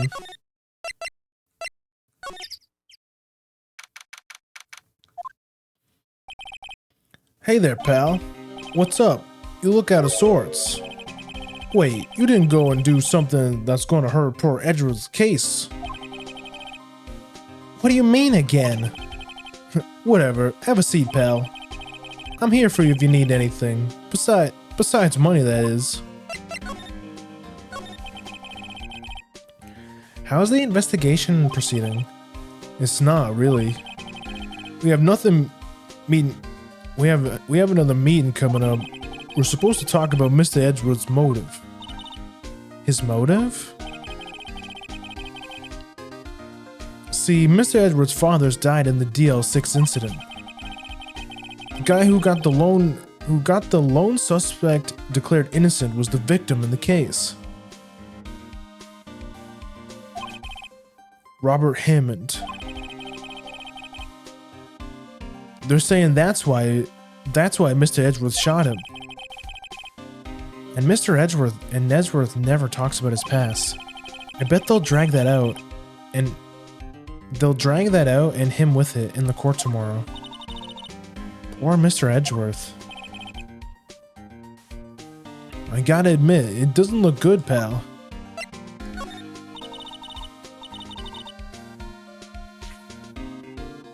Yeah, so the guy that killed... So this is the guy that killed Edgeworth's father. And now... So it kind of looks like a revenge case where Edgeworth killed his father's murderer.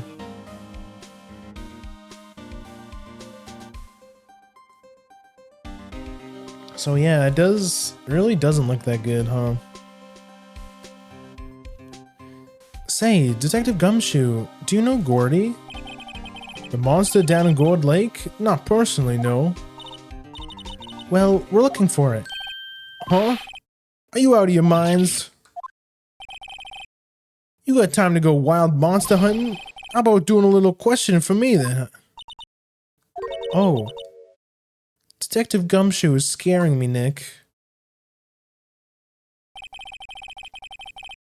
I told Detective Gumshoe about the deal with Lotta. Nick, try telling him sooner next time. Sorry. I see, pal. Sorry for shouting at you. Okay. I, Detective Gumshoe, will aid your search for Gourdy. Huh? I'll loan you one of our newest secret weapons for finding evidence. Really? You could take whichever one you like. Okay, give us the goods. Hold on now, everything in due time. First, let me show them to you. These are our best and brightest. Introducing secret weapon number 1, Missile. Missile? He's a K9 police dog, still in training. Missile, here boy. Oh my god, it's a Shib. It's a Shiba Inu. Of course it is. This is Japan after all. Here he is. Hey, he's cute. Look, Nick, cute dog. Cute dog. And this will help us how? Next, secret weapon number 2, a fishing pole. Here, this is my own personal pole. Detective Gumshoe, we're looking for a monster. Yeah. How are we supposed to catch a whole sea monster with a fishing pole? Never know till you try, pal. Okay, this next one's the last one. A doggo, even better, a shibe. New member to the party. Let's go. Oh, please. I'm already overwhelmed by the choices. Secret weapon number 3, a metal detector. Here. Detective Gumshoe, we're looking for something alive. Right. How are we supposed to find it with a metal detector? Hey, you never know. It might have been eating soda cans. Well, which will it be? I can't make up my mind, Dick. They're all so perfect. I can't make up my mind either, for the total opposite reason. I call the shibe into court as a witness. And we have to take the dog, right? We're looking for a live animal, so you know, the dog would be able to help and like sniff out for clues and like, find people. Can we borrow a missile? Sure thing, pal. Be good to him. He's so cute. Oh boy. Canine unit missile borrowed from Detective Gumshoe. A canine unit in training, very cute with shiny eyes.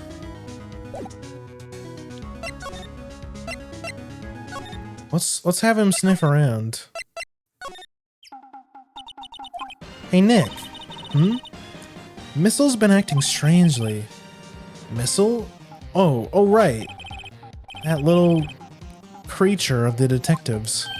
Does Phoenix not like dogs or something? Why is he acting so weird? Hey, I love little doggies. Good boy, good boy. Grrr. What's wrong, Missile? Eek! Missile! Missile! Stop that! What happened? My samurai dogs! Sniff. Oh my, he ate all the glizzies! No! Wow, he ate every single one. I'm sorry, Larry. Sorry? Sorry don't pay my bills, Nick. It's going to have to this time. Well, rip all the glizzies. No more samurai dogs.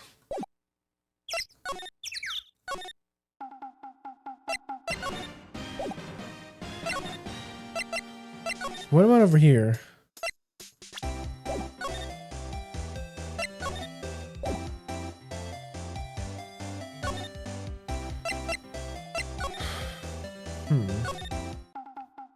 Okay, well, it doesn't look like, unless there's someplace else we can take the dog, but I think all we did was feed the dog. He didn't actually help us on our case.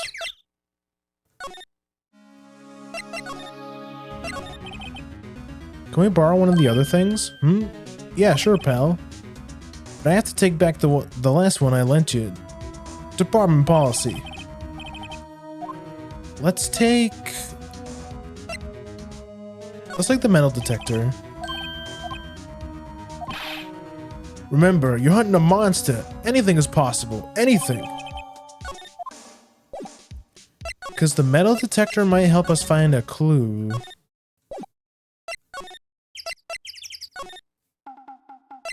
Hi, Larry. Anything over here? Oh? Nick! It's beeping. The metal detector found something. Sure is loud enough about it. Whatever it is, it must be in those bushes. Let's check it out, Maya. Why do I have to check it out?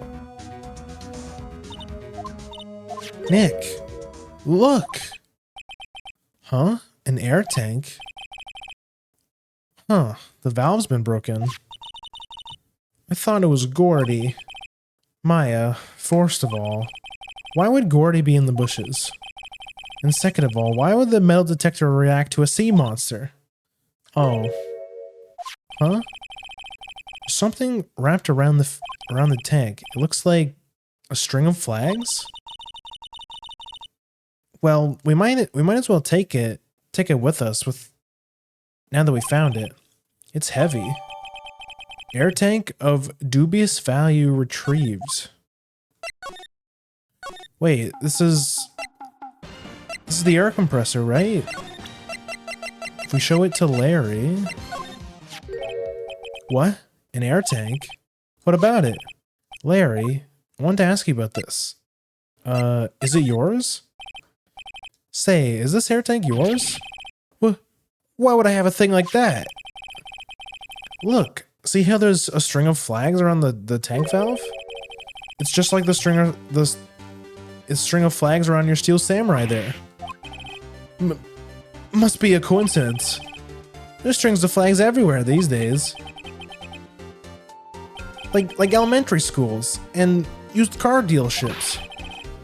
Look, why would I need a tank anyways? To go diving?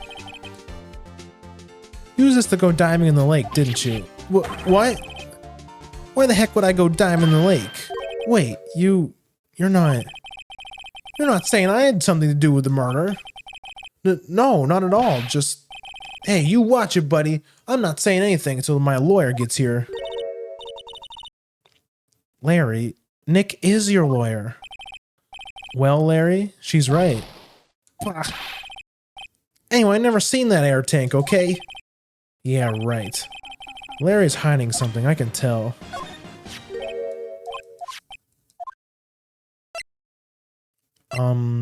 Is it yours? What if we select the other option?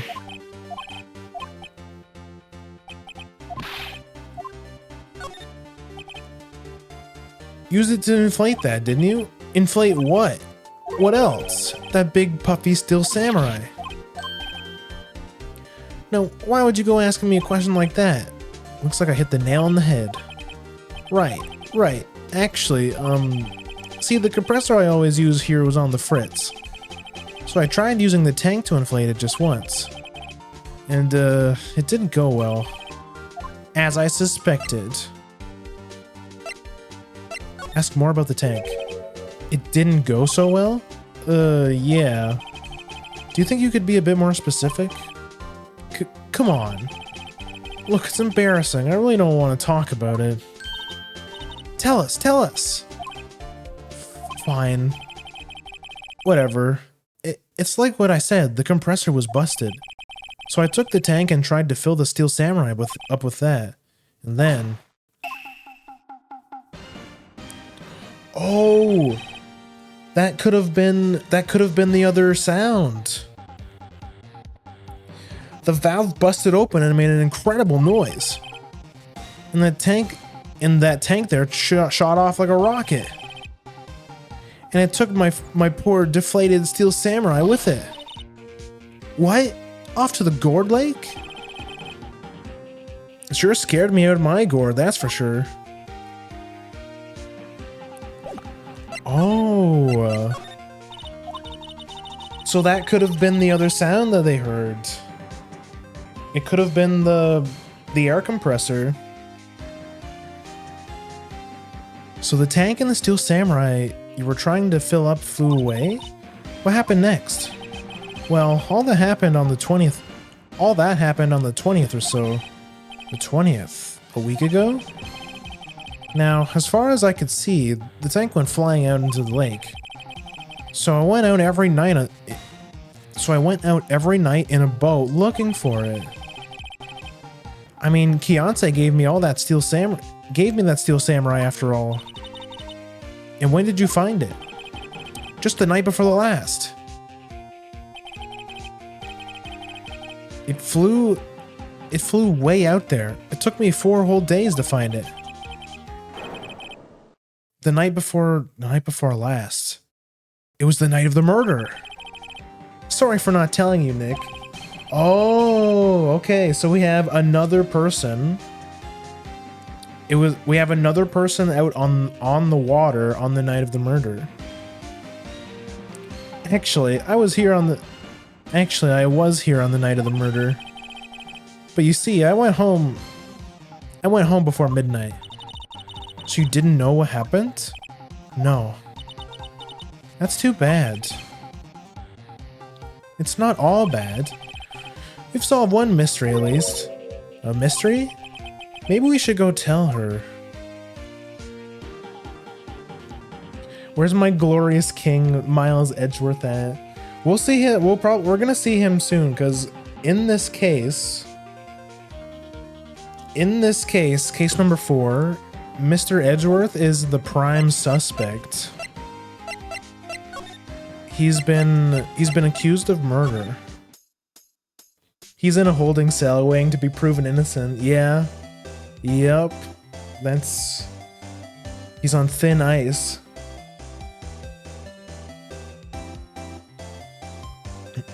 But welcome in, Knife King. Are you a big Phoenix Wright fan? It's been like almost a decade since I played this originally. So I have played it before, but it's been so long that it kind of feels like I'm playing it for the first time again. Yep, I have to say I know exactly squat about that.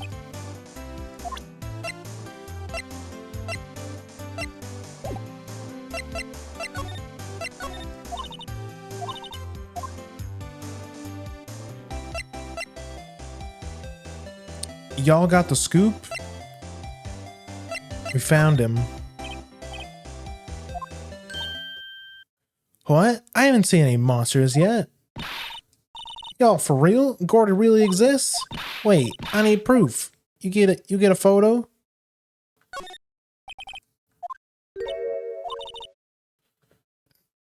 It was when I went to the bathroom, wasn't it? Was that when you made contact with Gourdy? Enough jabbering already. Let's see your proof. Larry's air tank? What are y'all doing with an air tank? This is Gourdy? Excuse me? What exactly are you saying, Nick? There's a stand near here, a hot dog stand. There's a giant inflatable steel samurai there. About a week ago, an idiot who happens to be my friend of mine tried to fill it. He used this air tank, and when the valve blew, the tank flew into the lake. Apparently, it made a pretty loud bang when it flew. A bang? Oh. The tank, along with the still deflated samurai, fell into the lake at the same time.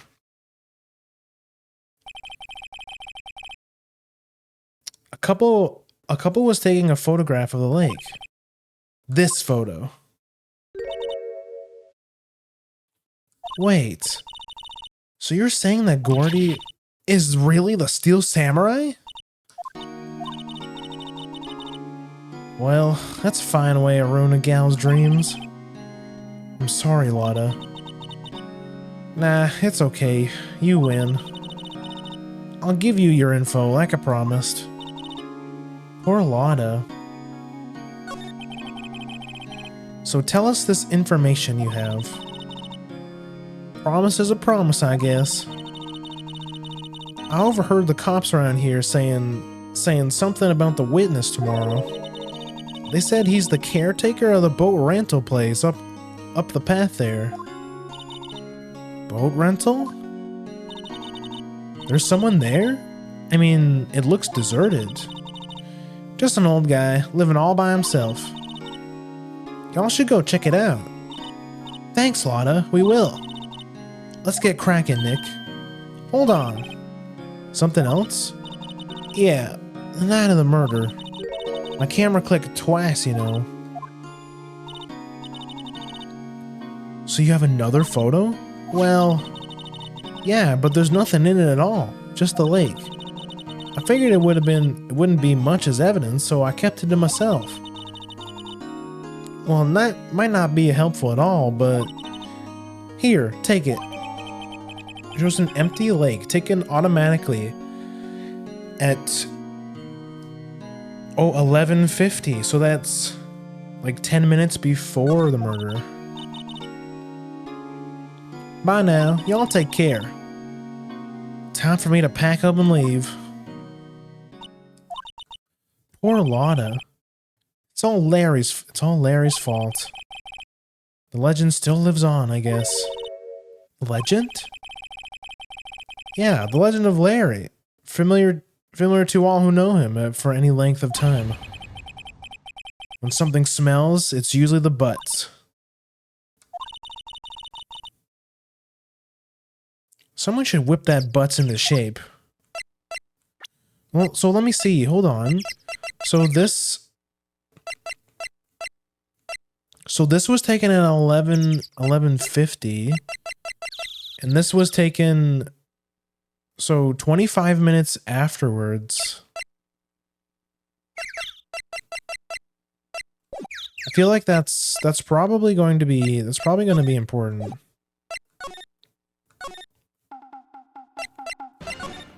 So there is somebody here. I was wondering why this place was so sus. I was wondering when something useful was going to come out of this place. Hey, Nick. This is the boat shop that Lotta was talking about. You're right. Doesn't seem to be anyone around at all. Well, let's go check it anyways. Oh my god, a bird. Meg, that you? Hey, is that Keith with you? Where have you two been? I've been worried sick. Nick, you handle this. I think I'll leave this one up to you, Maya. Meg. Yes? Finally made up your mind, have you? My mind? You'll run the pasta shop when I'm gone. Pasta? Glad to hear it. You make an old man proud. When you kids left the house, I didn't know what to do. I'm supposed to keep this place running. An old man like me. Polly, the kids are home. Hello, Squawk.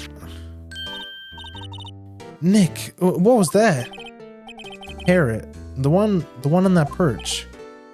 Keith. Yes? I'll leave the wet noodle in your capable hands, Sonny. Nick, what's the wet noodle? Based on the available evidence, I'd say it's the name of this pasta shop. What a relief, isn't it, Polly? Hello, Squawk. Yup. Is this guy okay? He fell asleep. I guess he's relieved. The pasta restaurant. Me. The pasta shop? Yup. I think the wet noodle will live on when I'm gone. My father started it, you know. So that makes you two and third generation. Meg. Yes? Tomorrow, we'll start with the secrets of dough tossing. Dough tossing? You too, Keith. Yes? You'll be the best pasta wrangler the West has ever seen. Pasta wrangler? The West? Isn't pasta from Italy? Meg! Yes? You know the best pasta is always made here west of the Rockies, don't you? Right, of course. Everyone knows that. Nick? Huh?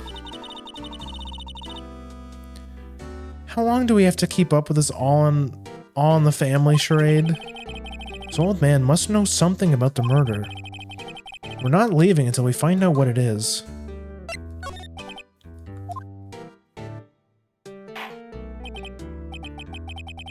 This is a boat rental shop, right? What are you talking about? This here's the Palace of Pasta. The wet noodle. Though, now that you mention it, we haven't got many orders for spaghetti lately. All the kids come up here and say, "Yo, dude, we want to ride one of your boats."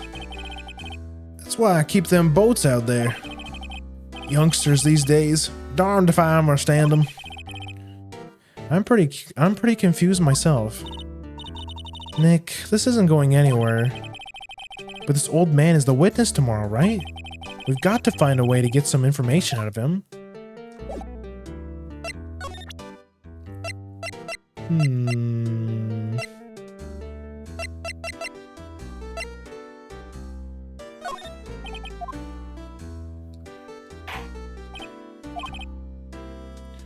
Remember that tricolor pasta we were talking about?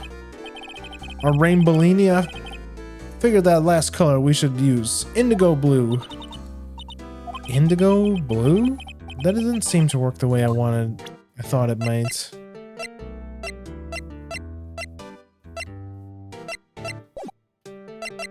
Wait, what if we interrogate the parrot? Wow, what an amazing parrot that is. Good morning. Hello. It ignored me. What? You forgot, Meg? You gotta call her name first. Her name? Polly, how you been? See? Neat. So the parrot's name is Polly. Too bad all she can say is hello. Old Polly says lots of things. You just need to know the secret words. The secret words? I think Polly is the prime suspect in this case. My memory's gotten worse of late. That's why I just tell everything important to old Polly here. Everything important? Oh, I see. I knew it. We have to interrogate the parrot, not the old man. I wonder. Polly, what's the number to the safe? 1228, squawk. Hey, Polly, watch it, will ya?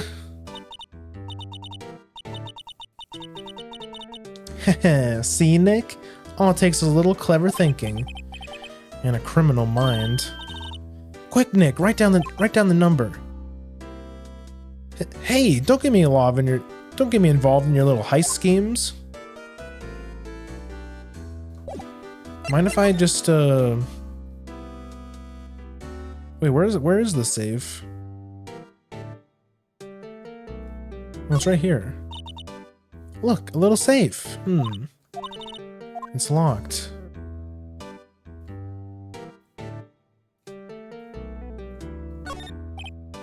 This fishing pole looks expensive.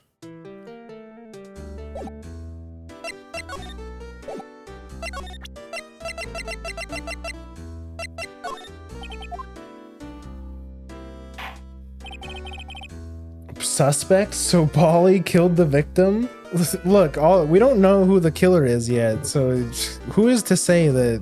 I hear parrots are pretty smart. Who is to say a parrot couldn't figure out how to shoot a guy from a meter away, you know?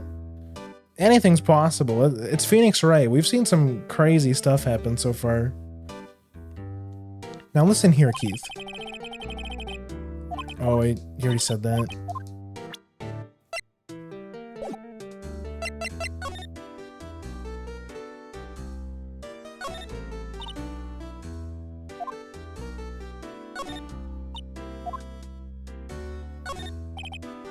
A lot of various fish in Gourd Lake are here.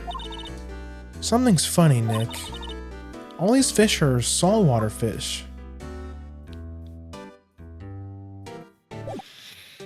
Oh, speaking of, we still have the, speaking of fishing rods,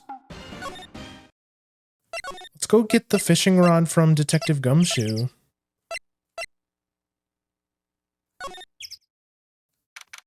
Oh, is something new here? Detective Gumshoe isn't here. Now that you mention it, didn't he say he had a meeting to go to? Oh, that's right. Let's come back later. Okay, never mind. This must be the chief of the detectives here. Checkmate? I don't believe it. He must be playing chess on the computer. Oh my god, based? I feel very safe with this man leading the police force. Slacking on the job, playing video games.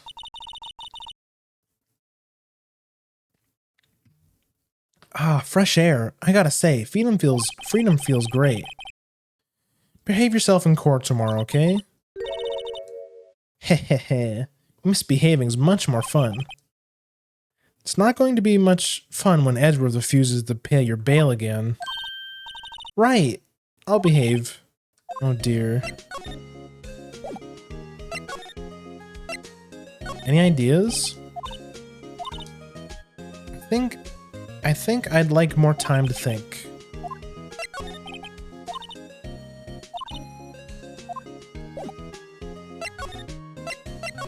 Anything else here? Oh yeah, we could talk to Edgeworth, right?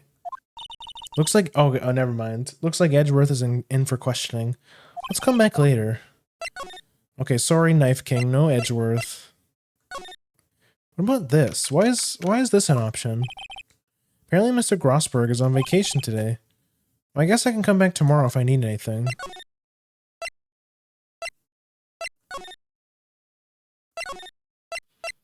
I guess we just go back to the lake.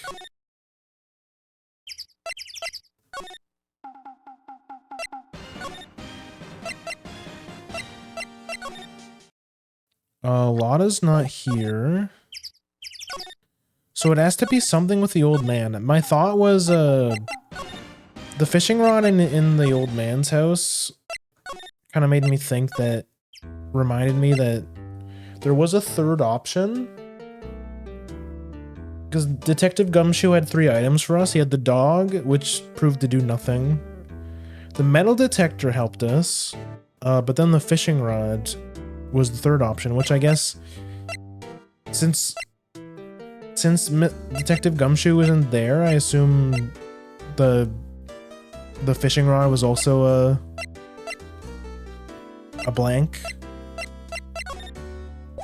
I have to show him something that will, like,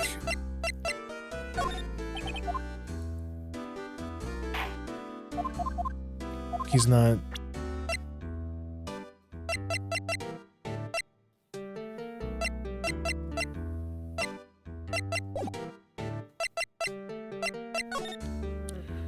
They gave us the code to the safe.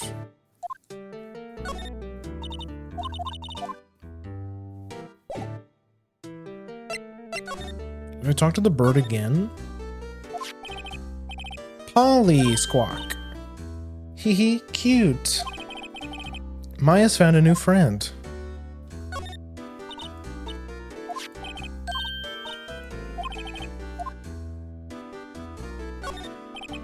Looks like a kitchen unit. It's pretty clean. Funny, he doesn't look like the type who'd keep things tidy like that. You're forgetting, Nick. He's running a pasta shop here. Look, Nick, he has an electric blanket on his table. Looks warm. That's a great idea. We should do that. We should do that at the office. We can sit down with our clients, snug and warm, with hot cocoa. And talk about murders? Aw, you're a party pooper, Nick.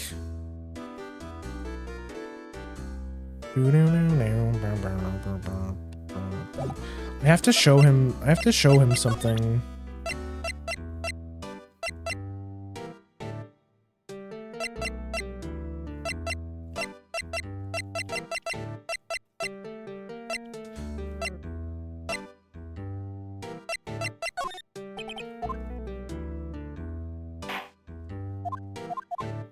This guy's useless.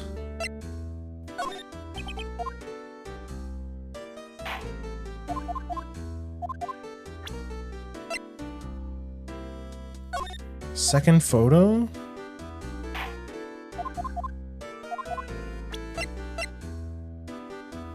Heard two sounds.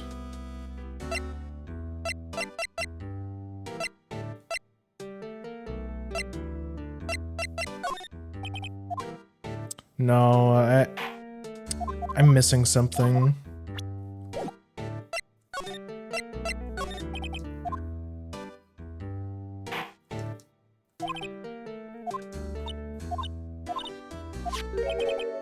One, 2, 2, 8.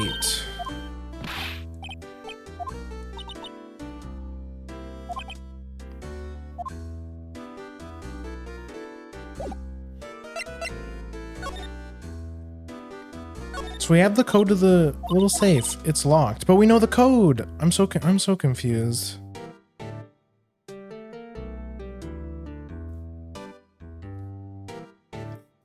There's got to be something to do with this guy. But he just seems like senile. I can't get any information out of him.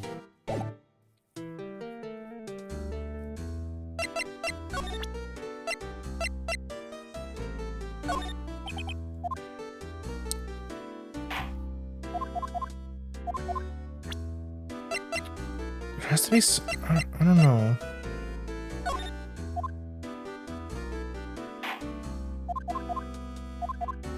I don't think any of this is gonna work.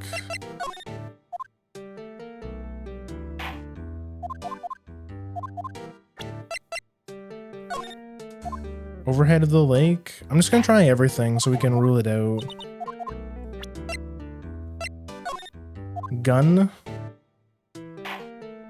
Nice day for fishing, ain't it? Can we borrow your fishing rod?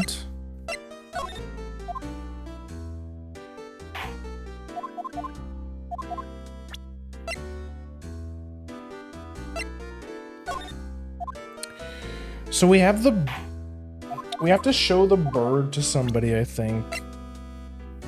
The erstwhile companion of the boat shop caretaker answers to the name Polly.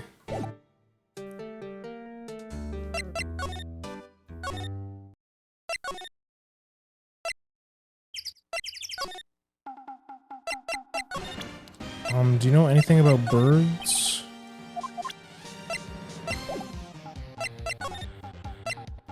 I'm a bit at a loss for what to do now.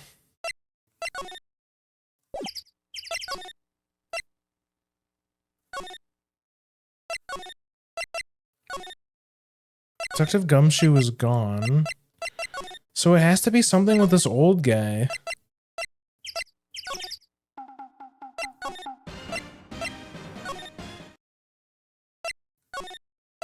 You guys have any ideas?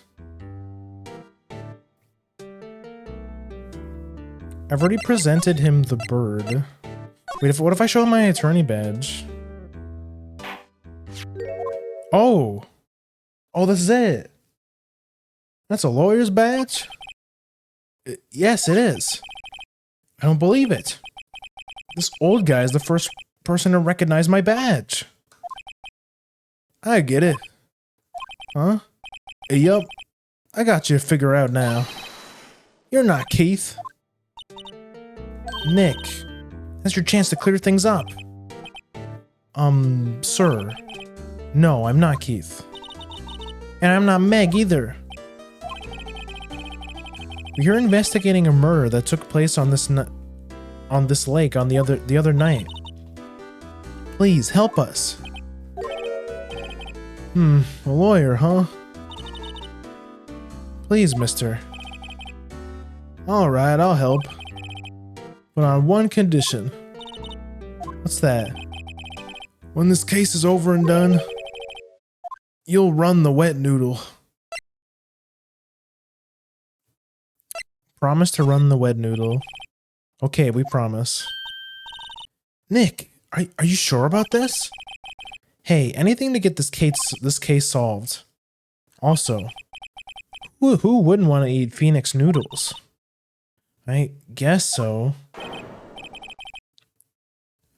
No more fishing. I guess we're not fishing today. Sad. That's my boy. Good for you, Keith. Wait, didn't I just say... You too, Meg.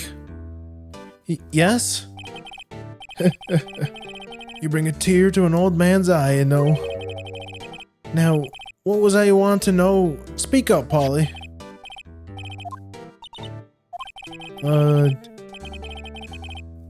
Now he's talking to the bird again. How do we get him to talk to us?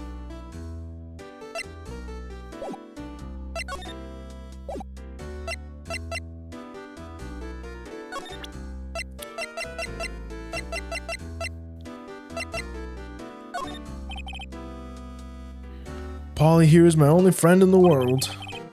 Isn't that right, Polly?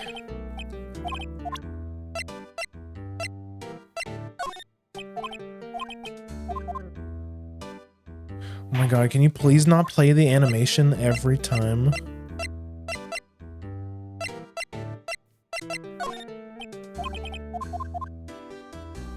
Oh, just when I thought we were getting somewhere.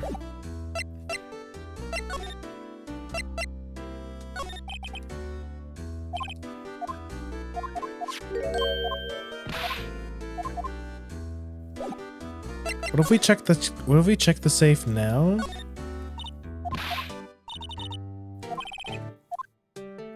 Wait, what? It said something different.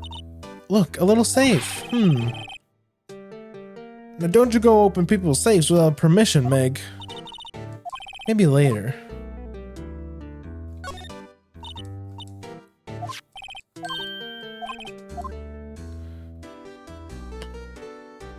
Fishing rod? Fishing's all about having the right equipment. How are you supposed to catch anything with a 2-cent rod? That's what I'd like to ask Detective Gumshoe.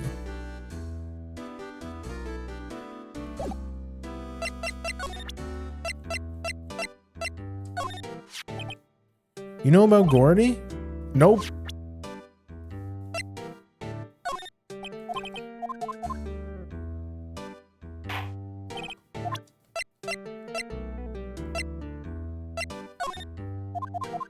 No.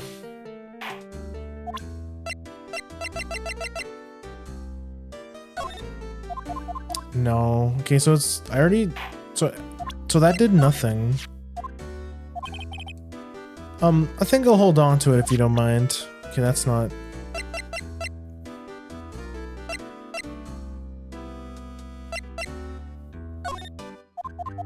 No, this is so annoying.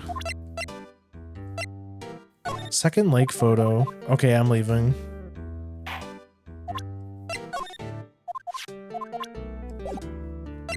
Maybe that opened something else up.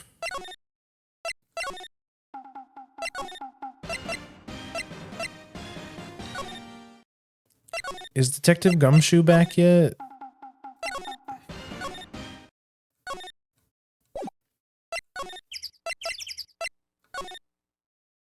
No. Edgeworth isn't back.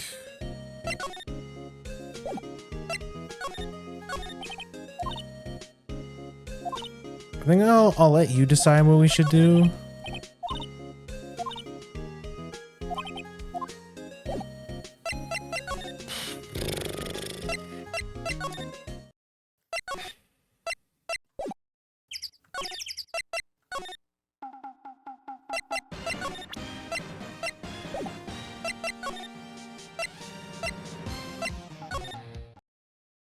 Anything over here?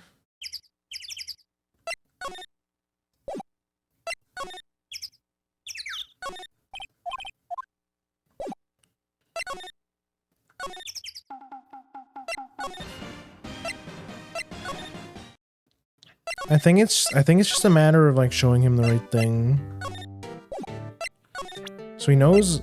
So the detective badge did fucking nothing.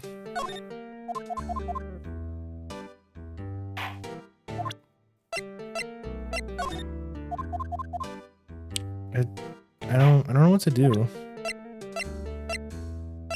Doesn't know anything about Gourdy. Polly here is my only friend in the world. Isn't that right, Polly?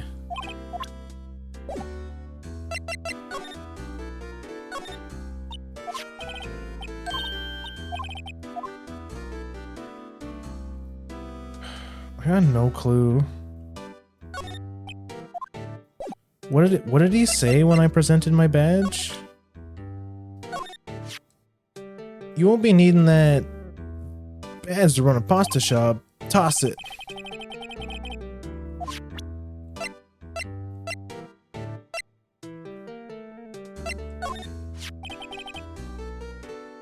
Oh, it was this. Okay. Hey, yup, I seen this. You know something about this, sir? Keith. Yes? It's okay. You can call me Dad. Dad? You know something about this? Hey, yup. The other night out in the lake. Yes? Yes? I know all about it. I seen it. What? Tell us what you saw. Well, I suppose, since you're taking over the shop and all.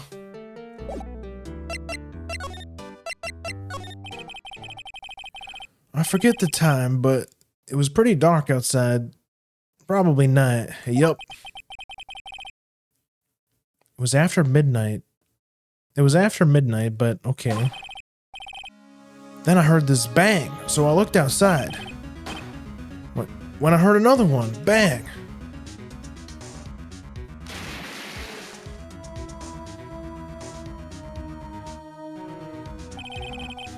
A little while later, this boat comes back.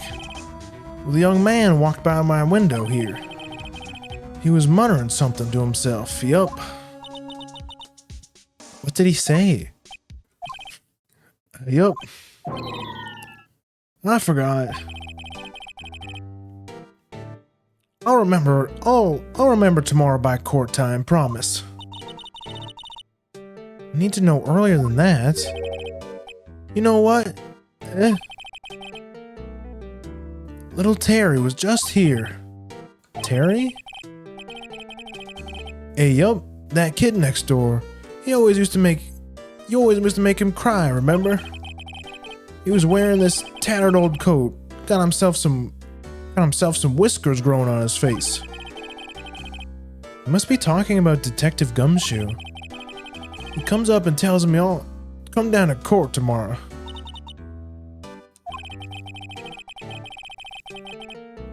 Somehow I don't think we're going to get much useful information from this guy. Maya, maybe we should be leaving. I think you're right. Wait, I had one more question. Huh? Polly, have we forgotten something? Squawk. Don't forget DL6, squawk. Huh? What did she just say, Nick? One more time, Polly. Don't forget DL6, squawk. What? The DL6 incident? Hey, Dad. This is getting weird. Who is this old guy? Why would that bird Polly know about the DL6 incident? We have to figure out who that old man is. Oh, what? He locked the door from the other side. Who could that old man be? I think I need to do a little more research on this DL6 incident. Maybe I should ask Detective Gumshoe. So everything's like, all the pieces are starting to fall into place. Like this guy, like so many people, like everyone, at least some people we've encountered in all of these cases have been related somehow to the DL6 incident. Hey pal, long time no see. You don't look so happy. What's wrong this time? Actually, we wanted to ask you something. Yeah? You know the boat rental shop down near the lake? Oh yeah. The old man who runs it is appearing as a witness tomorrow, right? Huh? How'd you... That was supposed to be top secret. Do you know who that old man is, detective? Actually, I don't. He's a bit of an odd bird. I haven't been able to get a straight answer out of him. I decided first that he wasn't persuasive enough to stand to testify as a witness. That's why we called Miss Lotta Hart yesterday. As for who he is, we have absolutely no idea.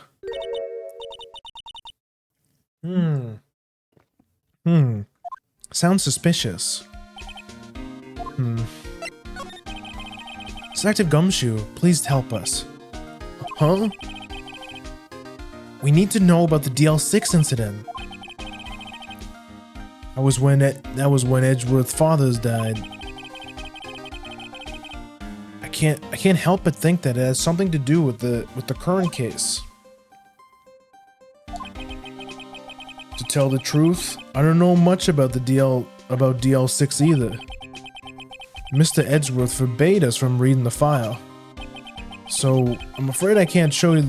I can't show them to you either, pal. What? However, if you can convince me somehow the DL6 incident is related to the case, well, I guess I'd consider opening up the file. The parrot told us about the incident. What's that? A parrot? The old man at the boat rental shop's parrot. The parrot knew something about the incident. That incident? DL6. What? I told you, the parrot. The parrot is the prime. Is a key witness. He did it. Just look at the look in his eyes. He did it. She did it. It's gotta be. Look at that murderous glint in its eyes. Pretty sure that old man must have taught her that word. Yeah, but how would that old man know about the DL6 incident?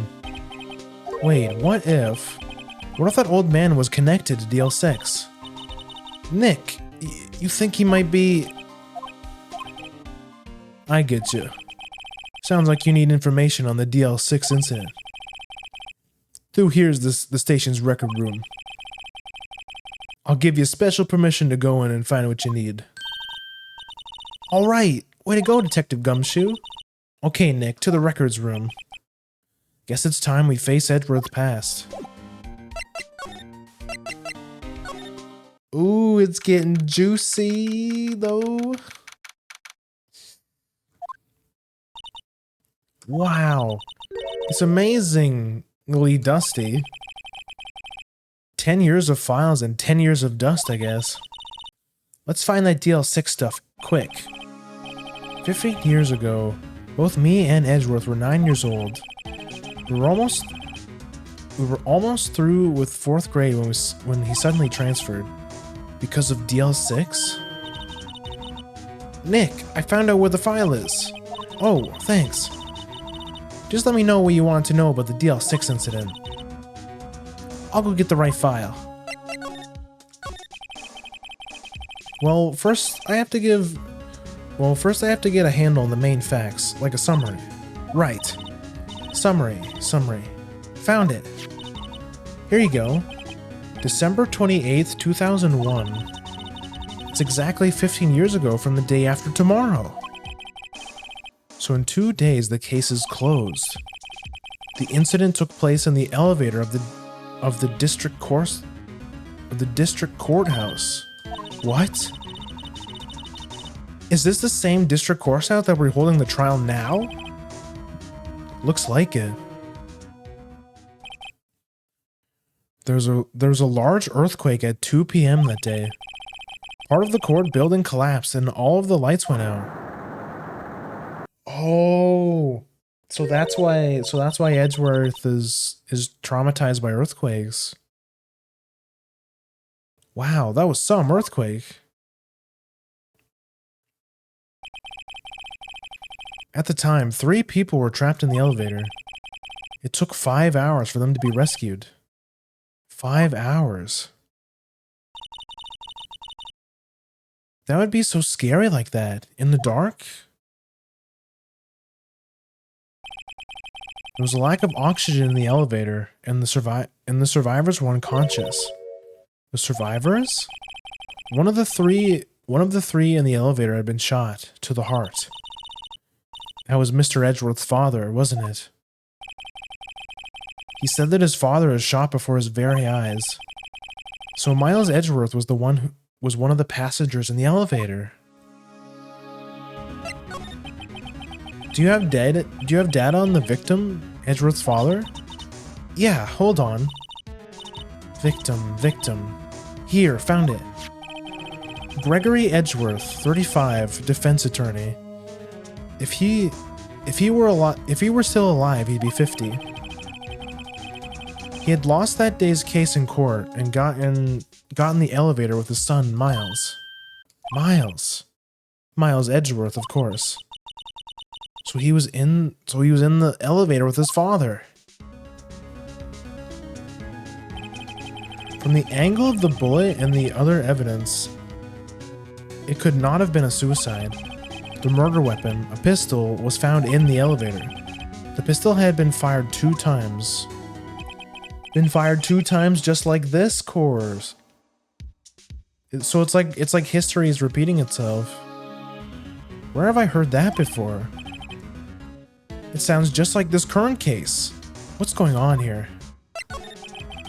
Got any idea on the suspect in there? That would be that guy that my mom got arrested. Hold on. This is it. The man arrested as the suspect in Deal 6 was Yanni Yogi?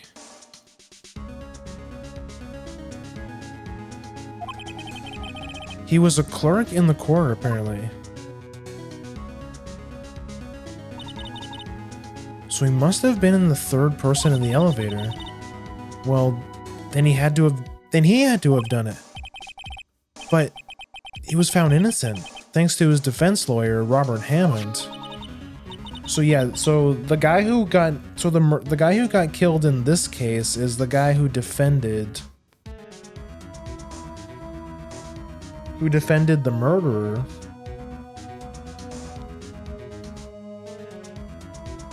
Or the guy who was the defense lawyer. Hammond, the victim of this case. Right. The suspect, Mr. Yogi, was oxygen deprived. So much so that he had brain damage. He lost all memory of being in the elevator. After he was declared innocent, he disappeared. Where could Yogi have gone to, I wonder? He may be closer than we think. Is that the old man? Is that why he acts that way? Is that why he seems so out of it? Is it because he has brain damage? I guess I know generally what happened in the DL6 incident. I still don't know what sort of impact the whole thing had on Edgeworth. Nick, are we going to take the whole file? There's too much. We'd never get it out. You're right. How about we just take what we think we'll need? That would explain it. Right. That's probably all we'll be able to find here. Now that's all that's left is tomorrow's trial. I wonder how Dad will testify in court. So is this guy, is the old guy, this Yanni Yogi?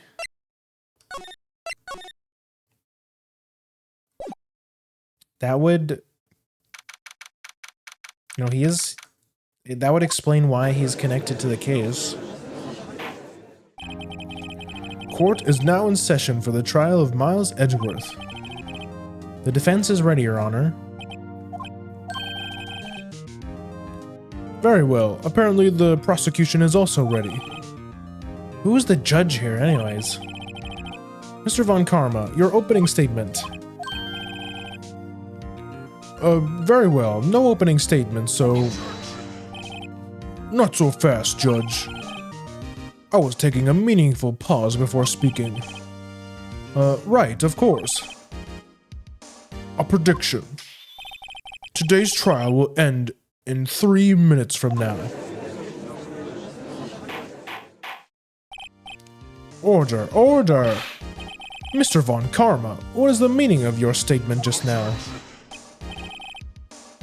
Must you question everything? It'll be over in 3 minutes. We have no time to waste. I'll call my witness now. Right.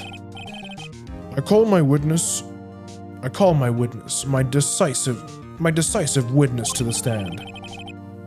It's the mysterious boat shop owner.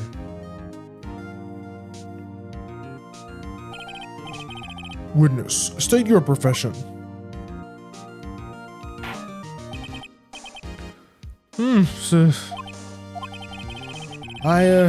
I'm a proprietor of the restaurant Wet Noodle at Gourd Lake.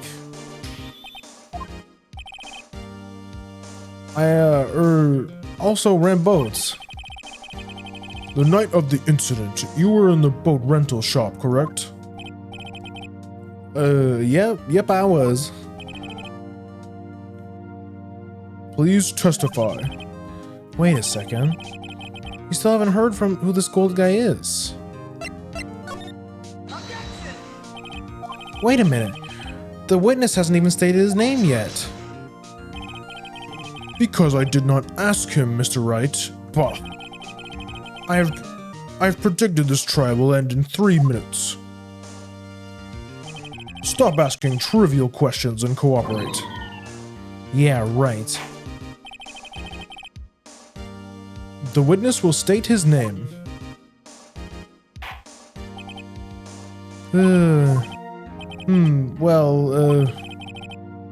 I'm not really sure.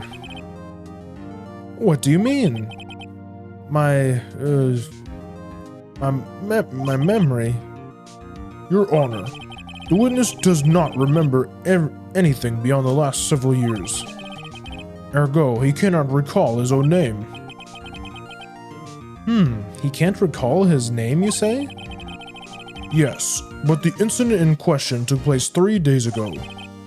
He can testify. Very well. Let's hear his testimony then, shall we, witness?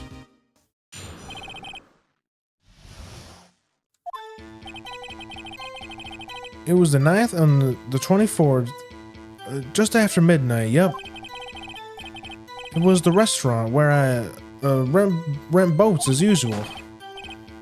Then I heard a bang, yep. When I looked out the window, I saw the boat just floating on the water. When I heard another bang. Just about when the boat came back to shore, a man walks by my window.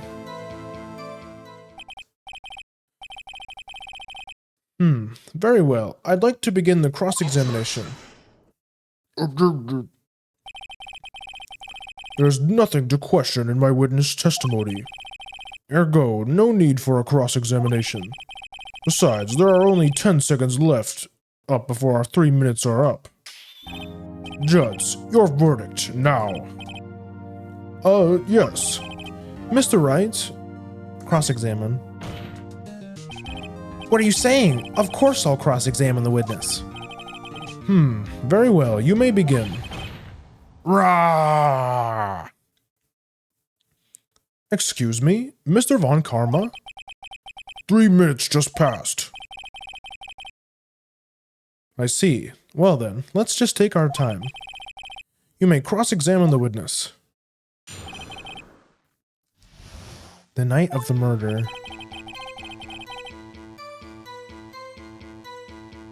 That seems right.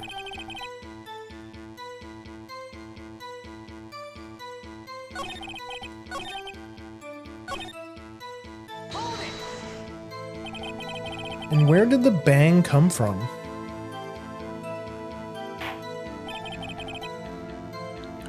From the lake, I figure. Are you certain? Yep. Good. Continue.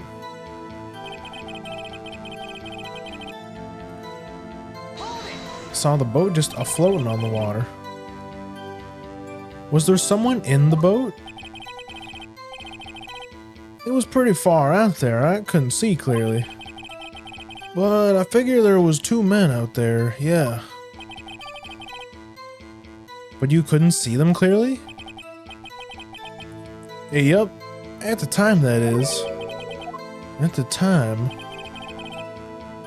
When I heard another bang. So you heard 2 gunshots total? Yep. That's what Lotta Hart said in her testimony yesterday.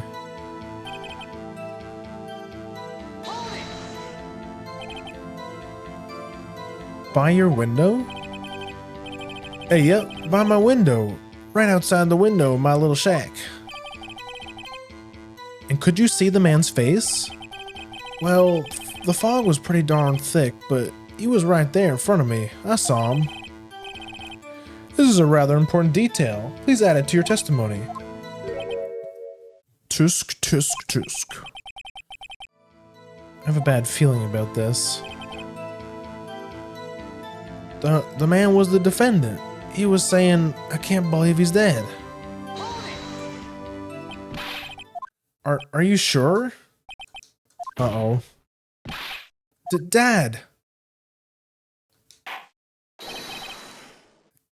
Dead, Sergeant Keith. He said, I can't believe he's dead. As he was walking by, too. Witness, are you sure the person you saw was Miles Edgeworth? It was him, that Edgeworth boy. This sounds like decisive evidence indeed. I see no room for doubt. Von Karma. He lured me into cross-examining him so he could set me up for the fall. Tisk, tisk, tisk. Nick, I don't like the way things are going. Everyone in the courtroom's glaring at us. You better act quick, or this trial will be over.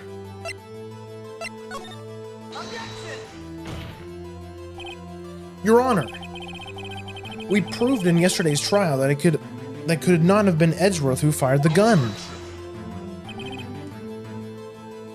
Mr. Wright, are you referring to the fingerprints on Edgeworth's right hand found on the gun? The photograph showing a man firing with his left hand? Exactly. That is easily explainable. He could have wiped his prints after he fired. You are ignoring the truth of the matter here. Everything in this witness's testimony is true. The judge is lost in thought. What should I do?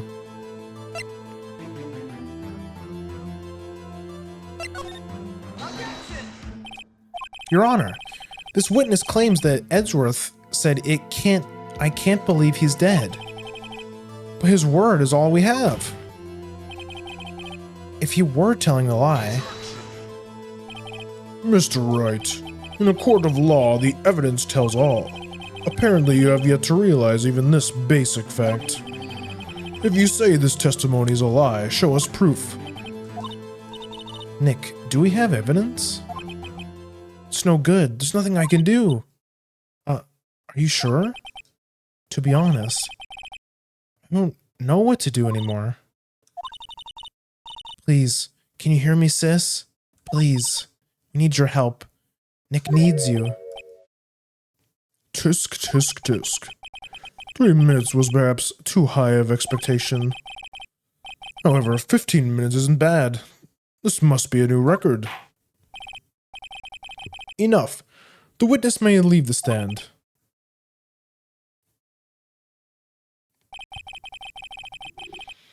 This court sees no reason to further prolong the trial.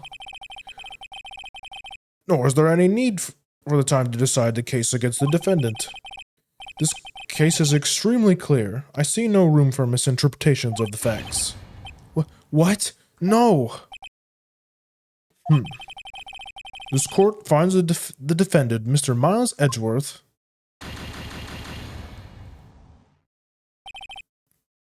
the accused will surrender the court immediately, to be held pending trial at the higher...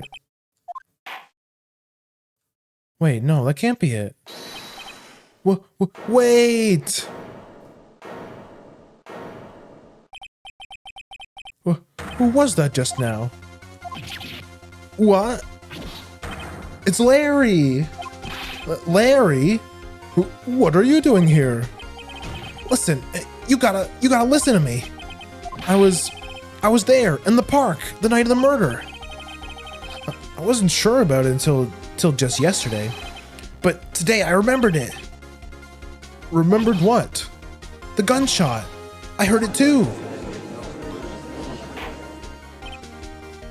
Order. What is the meaning of this? The verdict has been decided. I call for adjournment. One moment, Mr. Von Karma. So you say you heard the gunshot? Yeah, I did. A gunshot that night. I was sitting here in the audience listening to the testimony. Then I realized something he said was different from what I remember. Anyhow, I can't just sit here and let you call Edgy a murderer. It's just not right. I'll testify. Let me testify.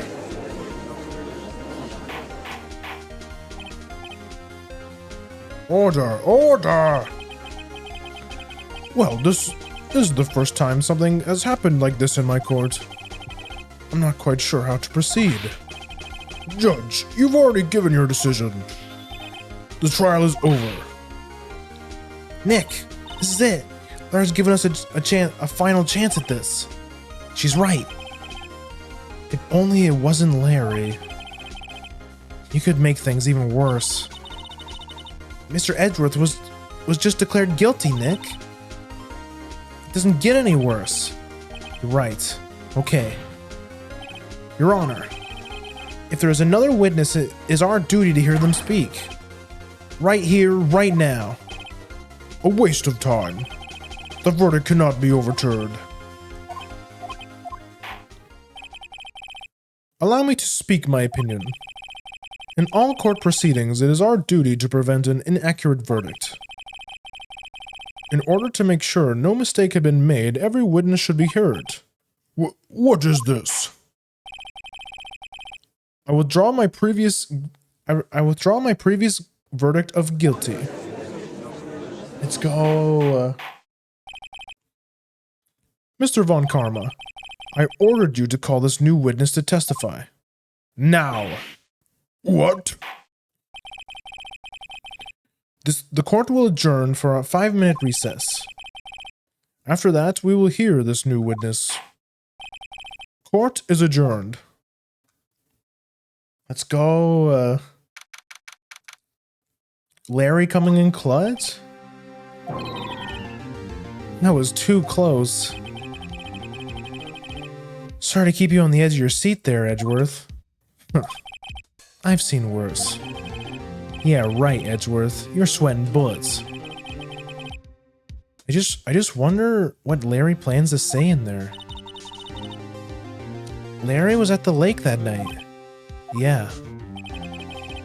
He said he went looking for the Steel Samurai balloon that night he flew into the lake.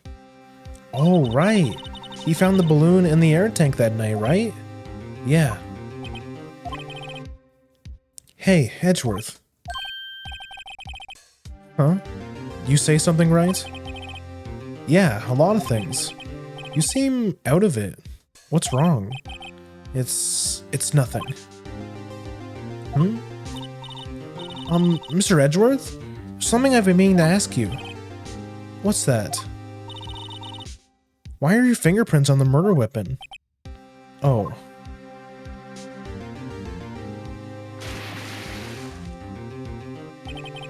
When he fell into the lake, I went into a daze. I couldn't understand what had happened. I couldn't think straight. When I saw the pistol lying on the floor of the boat in front of me, I picked it up without thinking. I didn't have a reason, really. I see. Right. Yeah? This might be our chance. Our chance? Von Karma has only ever had perfect trials. Perfect trials? Perfectly prepared witnesses, perfectly complete evidence. Yo, Maximilian Galactica, thank you so much for the follow. Welcome to the Grimmers. How's it going? How's your Friday?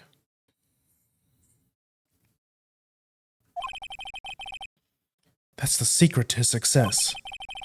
This is the first time he's ever had to deal with something unexpected. He has to let someone he hasn't even talked to testify before the court. And that someone is Larry. What are you getting at? It's likely his testimony will be full of holes, right? That's right, Nick. No 10-minute trial this time. We'll milk this one for all it's worth. Hey, it was 15 minutes. 15. Everything's on Larry now.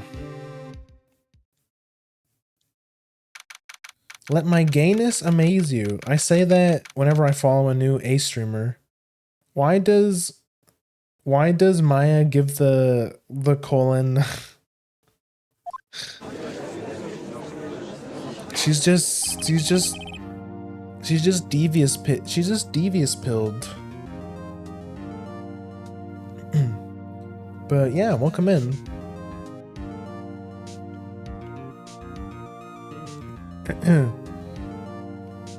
I'm guessing you like you always have your eye on the Ace Attorney category. Court is now in session. Witness, please testify to the court about everything you saw on the night of December 24th. Right. Leave it to me. Please, Larry, don't mess this up. I hate to admit it, but you're our last chance. Von Karma doesn't even have time to prep his witness. I just hope Edgeworth is right about this being our big break.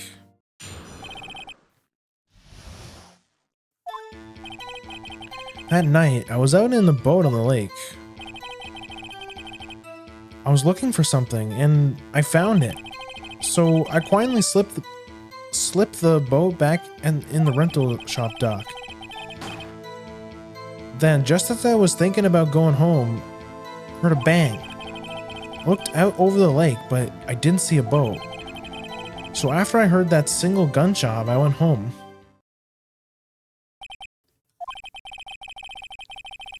That was an unusually vague testimony, even for this court. In any case, Mr. Wright, you may begin your cross-examination. Yes, Your Honor. What's wrong, Nick? It's Larry. I have no idea what he's going to say if I press him. I'm a little scared. Well, we've come this far. There's no way to go forward, Nick.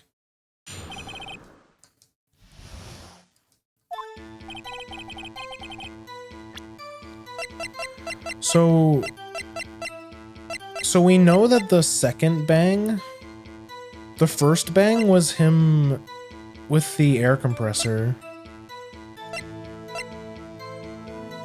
Heard two sounds like gunshots just after midnight.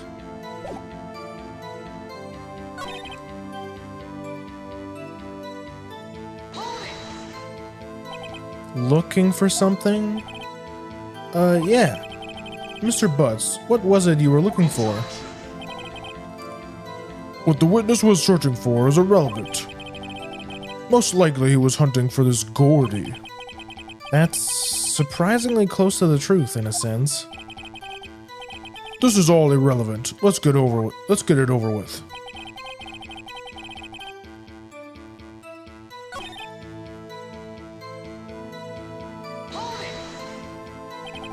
Where did the sound come from? Yeah, well, I wasn't too sure about that. I looked around, you know. Did you look at the lake? Yeah, I looked. I looked out over the lake, but I didn't see a boat. Wasn't there a boat on the lake? Order, order! Well, Mr. Butts? Whoa, whoa. Everyone just calm down, okay? I mean, it was real foggy that night. I'm not sure whether there was a boat or not. Hold on, I thought I heard somebody. Okay, no, never mind, we're good. Just checking my phone. I'm not sure whether there was a boat out there or not. Oh, okay, no problem. That's just the most important part of this case.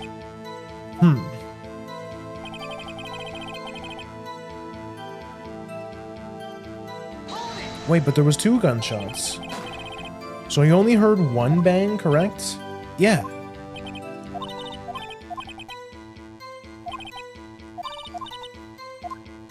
Well, we know that's not true. There was 2 gunshots. It was, yeah, it was Lotta's testimony. She said there was 2. Wait a sec, Larry. What? You only heard 1 bang. Are you sure? That's what I said. But Miss Lotta Hart testified yesterday that she said she's heard 2 bangs. And the old man just now said the same thing. They both heard 2 gunshots that night. Huh? Were you even listening? Were you paying attention to all what you just heard? Yo, Nick, please. Huh? You know, something's been bothering me. I'm a witness, see? I'm like a customer here. So you gotta treat me nice and stuff, okay? Mr. Butts. What? You only heard 1 gunshot. Are you sure? Well, to tell you the truth, I'm not sure. Not sure? How could you not be sure? Yeah, well, I, might have missed the other gunshot. I was, listening to something else. Something else? My radio, dude, with my headphones. What?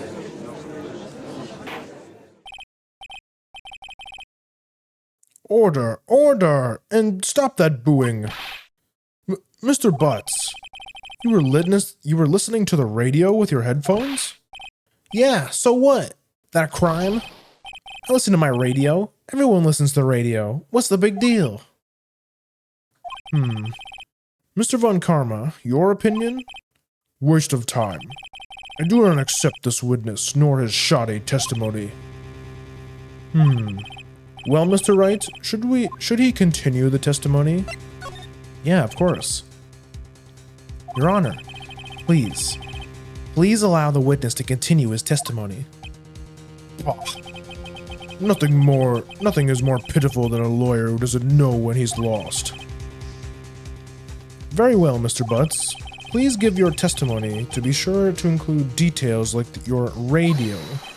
Right, leave it to me. I wouldn't if there was any other way out of this, believe me.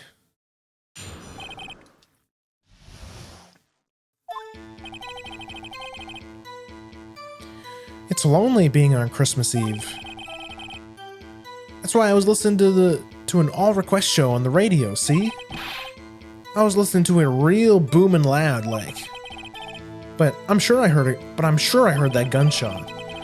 I remember exactly what the DJ was saying when I heard it, too.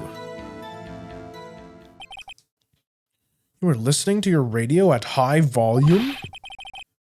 Yeah? What's the big problem? Can't a man listen to his radio in peace? Isn't this a free country? I truly believe Larry has no idea what the problem is here. Judge, can you believe a word this witness says? What he heard was probably nothing more than a drum beat from the radio. True enough, it is difficult to believe this testimony. Wait, Your Honor. The witness said he remembers exactly what the DJ said when he heard the gunshot. Excuse me, DJ? An announcer, the guy who says things on the radio. Anyway, what this means is when he heard the sound, no music was playing. The DJ only talks between songs, so he could have heard the gunshot from the lake. I'd like to cross-examine the witness, Your Honor. Very well, Mr. Wright. I can't believe I'm continuing the charade. What Larry heard. That's why I was listening to an all-request show on the radio. I was listening to it like real booming loud, too. Real booming loud? Yeah, you know. And you had headphones on? Yup. I wouldn't think you could hear anything going on outside at all.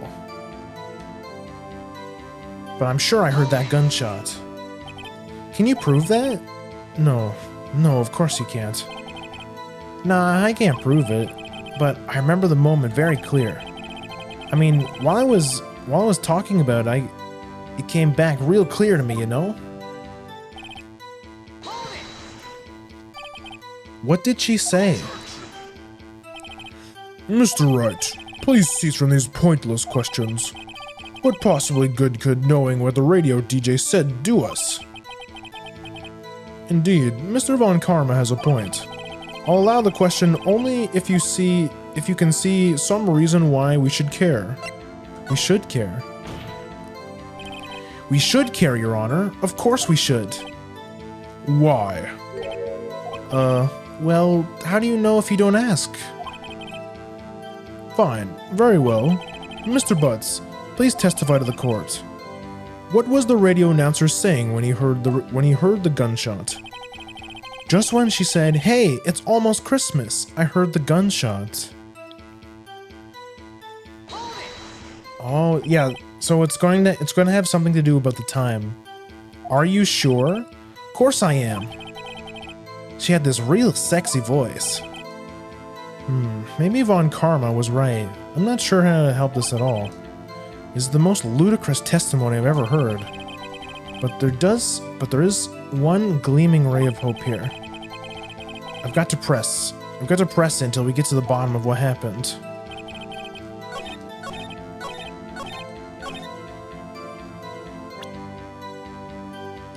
It's almost Christmas.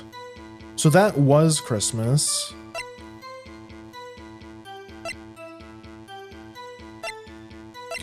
But this photo is taken 15 minutes afterwards.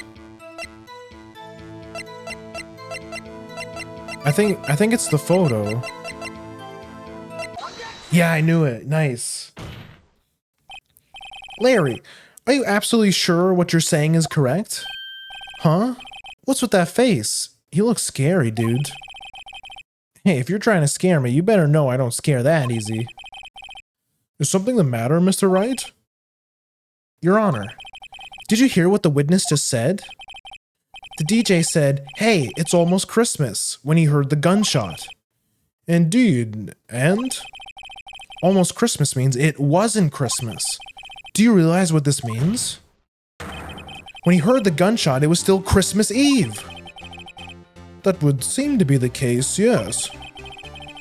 But he should have heard the gunshot after midnight. This photograph is irrefutable proof of that fact. Let's see what the time was on the photo taken when the gun triggered Mr. Hart's camera. 12:24:05, 15 minutes after midnight on Christmas Day. This is the clear contradiction, Your Honor. Order, order! What does this mean? The two prior witnesses heard gunshots after midnight. However, this witness says he heard the gunshot before midnight. Judge, the answer is simple. The court witness is plainly mistaken. Just look at him. Suspicious. What? Well, Mr. Wright, what do you think about Mr. Butt's claim he heard the gunshot after midnight?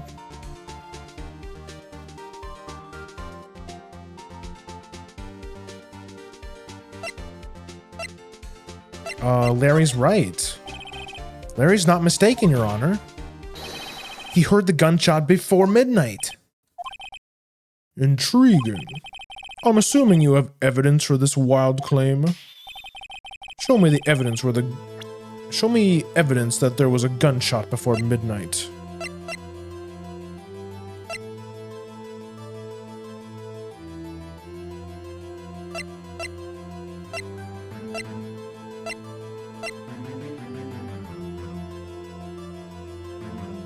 Just after midnight.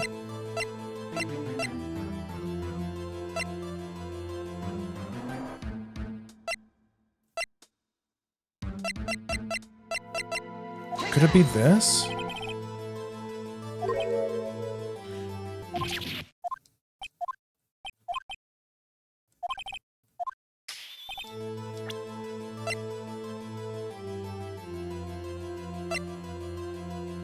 Time of death, the 24th or 25th. It's because I thought maybe because it says the 24th or the 25th.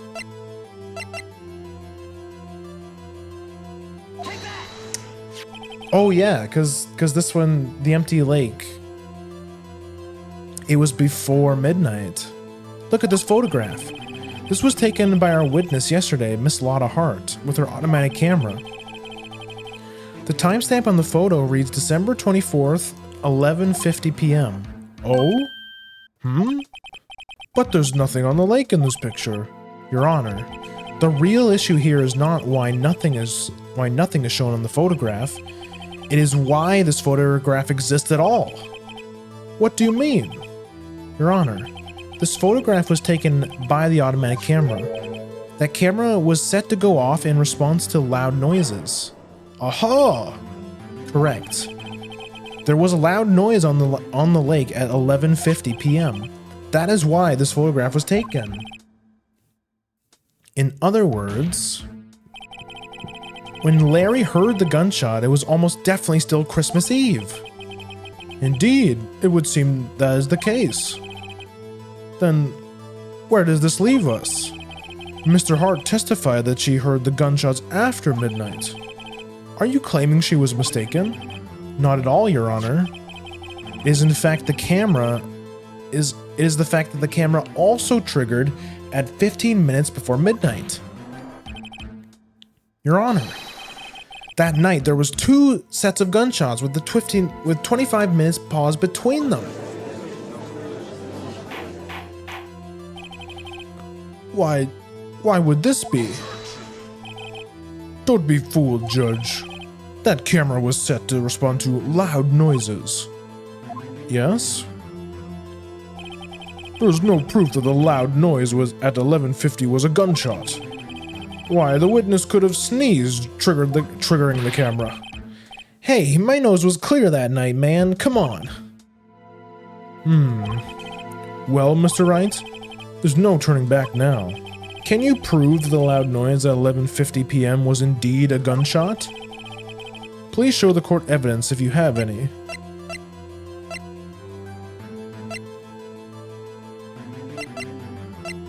Time of death, so 24th, shot from approximately 1 meter away. Yeah, it has to be this, right?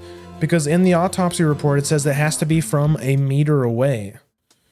And it can't, and we already talked about how it can't be either of the people on the boat, because on the autopsy report, it says it has to be within approximately a meter away.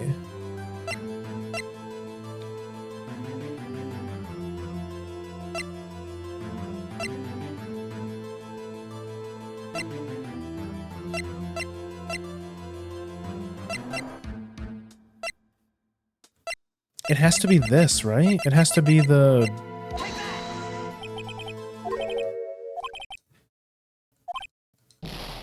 Okay, that...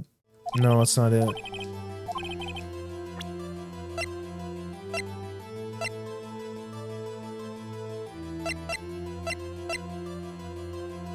After midnight. File on the Deal 6 incident. Could it possibly... Found the victim's body. The ballistic markings match the murderer. Fired 3 times. Wait, is that it? Because this was... The murder weapon, fired 3 times, bears prints from Edgeworth's right hand. Yeah, I knew it. That's pretty easy to miss, but yeah, if the gun was shot 3 times, that would mean there was another firing that wasn't accounted for. This is my evidence. The murder weapon? Something about this pistol was bothering me, Your Honor. Both of the witnesses who testified yesterday heard 2 gunshots. However, the murder weapon was fired 3 times. When then was the last shot fired? Only now I realize the truth. That third shot was the shot Larry heard just before midnight. Order, order! That would make sense of the evidence we've seen so far. However, this leaves me wondering what exactly did happen on that night on the lake. Exactly. If this is true, there were 2 sets of gunshots separated by 25 minutes. One at 11:50, another at 15 minutes after midnight. Why, I ask you, why? Oh, I better think of something quick. Wait a second. Gunshots separated by 25 minutes. Ah! What's wrong, Phoenix? I have it. I have it! Huh? Remember the case with the Steel Samurai? Huh? Yeah, of course I remember. The murder in this case had the same idea as the murder in that case. What do you mean? If we don't figure this out, we'll never outturn Edgeworth's guilty verdict. I've got a hunch, and I'm going to run with it. Right, I mean, is this safe? Safe? We've already gotten the guilty verdict. We have nothing to lose. You just watch and let me know if anything sounds fishy, okay? Your Honor. Yes, Mr. Wright? The testimony just now has cleared up this entire case.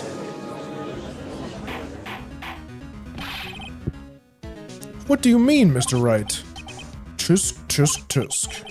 So you finally realized the truth. There can be no other murder here other than Miles Edgeworth himself.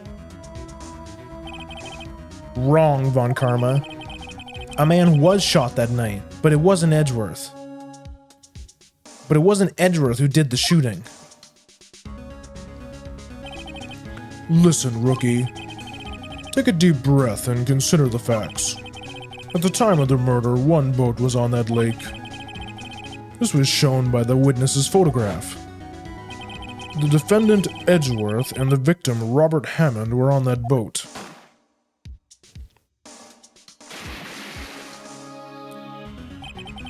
There was a gunshot fired on that boat, and Robert Hammond fell into the water. The distance of the shooting was 1 meter. It couldn't have been a suicide. Well, the guilty party has to be the other man on that boat.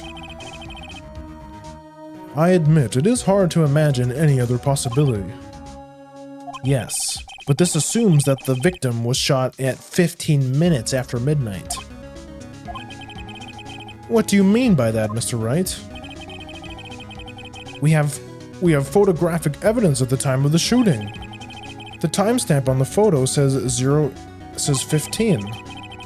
But Larry heard a gunshot 25 minutes before that. Robert Hammond was killed then, 25 minutes before the shot on the lake. That's the only way that Edgeworth could be innocent. Mr. Wright, are you quite mad? Explain who the two men on the boat are. Edgeworth and the murderer?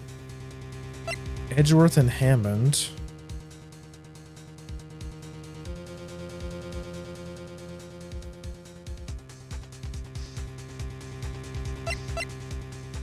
Let me think about this.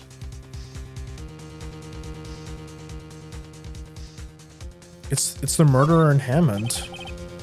It was the murderer and Robert Hammond. What are you saying? That contradicts what you just told the court.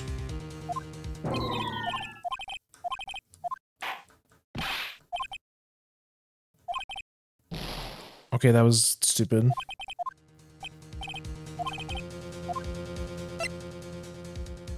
Well, we definitely know Edgeworth was one of the people on the boat.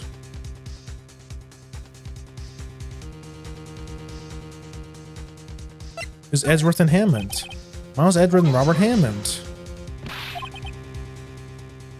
That's exactly what I've been telling this court the whole time. You're agreeing with me, and yet what did you just say? That's what I was saying. I was just testing you, Von Karma. Okay, that was Edgeworth and the murderer. Of course it was Edgeworth and the murderer. After the murderer killed Robert Hammond at 1150, he assumed the guise of Mr. Hammond and met Edgeworth.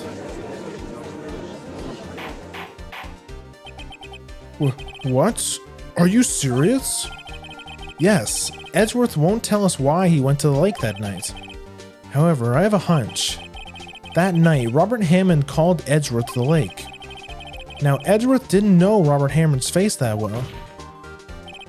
That's why he didn't suspect anything when the murderer took Robert Hammond's place. I'm not sure what to make of all this. Ludicrous.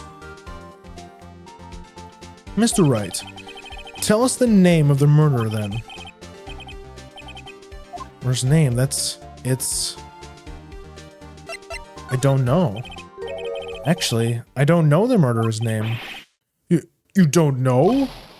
Bah, again, you waste my time. I don't know because he never told us. The murderer is the caretaker of the boat shop, that old man. At 1150, he was the one who killed Robert Hammond. The caretaker of the boat shop? Where did he do this?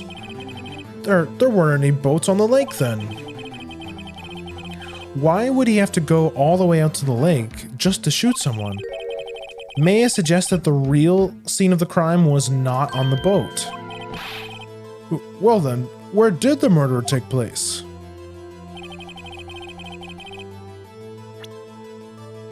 It would be at the boat shop, right? Here, of course, the boat shop where he lives. That way you could meet the victim without anyone seeing. Do you have proof that the boat shop was the scene of the crime? Recall Larry's testimony, if you will.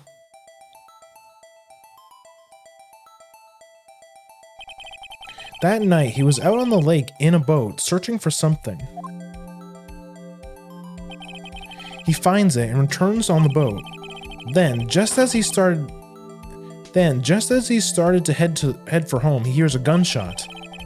He heard a gunshot, Your Honor, even though he was wearing headphones at the time. In other words, the gunshot was very, very close by. And where would that be if he had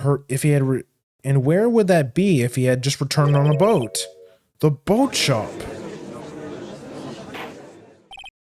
Mr. Wright, what happened that night on Gourd Lake? Please tell the court from the beginning.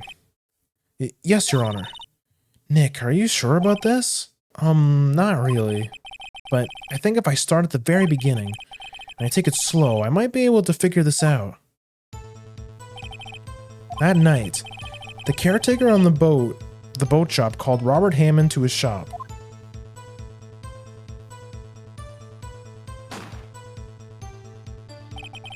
This was around 1150. That was when the gunshot that Larry heard was fired. After that, the caretaker put on Robert Hammond's coat. He became Robert Hammond. When he got on the boat with Edgeworth, he went into the middle of the lake. Then who fired the pistol on the boat, Mr. Wright? The boat caretaker. Of course it was the murderer who shot the pistol. He shot twice. Both missed Edgeworth on purpose. Wait a minute. Yes? Why would he shoot twice if he didn't mean to hit anyone? Details. Know this, Mr. Wright. The moment you ran out of explanations is the moment you lose. Tell us why the murderer had shot twice.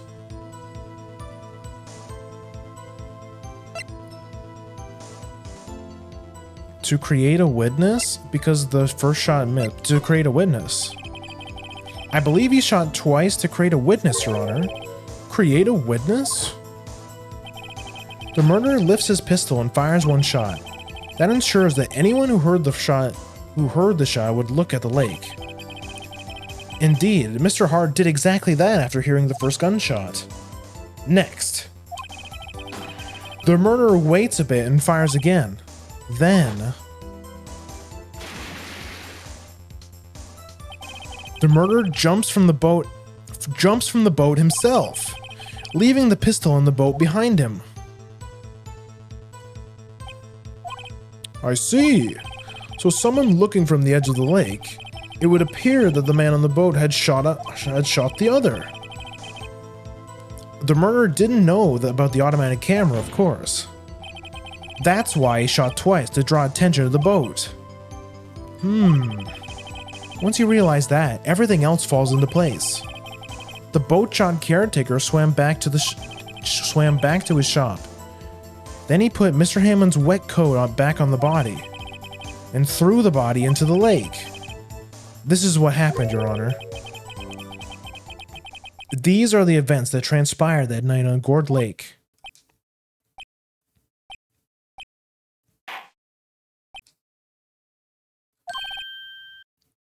Bailiff!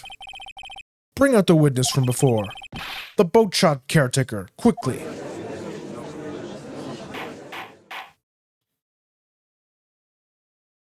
This is it. Very well. While we are waiting for the caretaker, I would like to ask the defendant, Miles Edgeworth, a few questions. Mr. Edgeworth, please take the stand. Mr. Edgeworth, you heard what the defense has said? Yes. Well, why did you go to the lake that night? What Wright has said was mostly correct. Astonishing so, actually. Yes. Several days ago, I received a letter. The letter was signed Robert Hammond. He asked me to come to the boat shop on the day by the lake at midnight on Christmas Eve. He said he had something very important to discuss with me. Something important? I'm sorry, I can't say what it was. Your Honor, sir. Bailiff, we are conducting a trial here. I ask that you remain quiet. The witness has disappeared. He isn't at the boat shop either. What? What should I do? Find him, quickly. We cannot allow him to get away. Pretty suspicious. Why would he try and make a run for it? Mr. Von Karma, your witness has disappeared. A search warrant has already been issued. It goes without saying that I cannot declare a verdict until under these circumstances. I'll extend the trial until tomorrow, the final day allowed. I requested the police department use all of its forces to find that witness. Am I understood? One more thing. Just who is that boat caretaker? I think his identity has become very important to this trial. I want him I want him, and I want to know who he is. Very well. Court is adjourned. Let's go. Nice. December 27th, Court District Defendant Lobby number 2.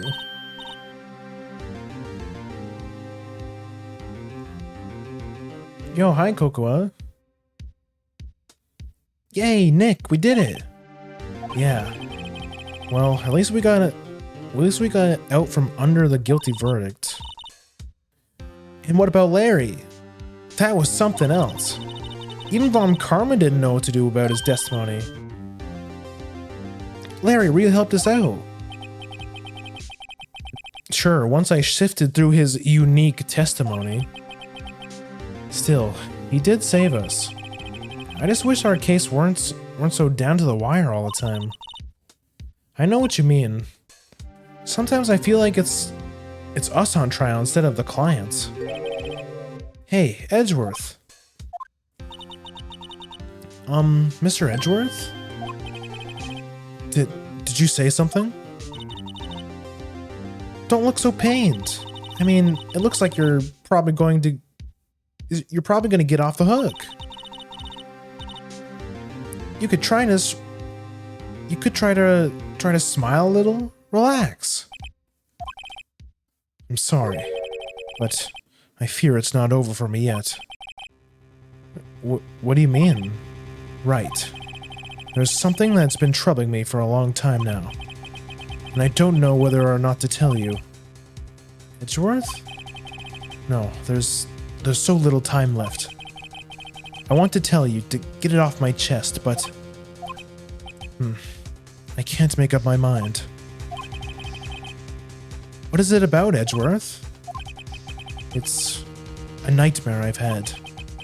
A memory of a crime that I've committed. A crime you've committed? A memory of a murder.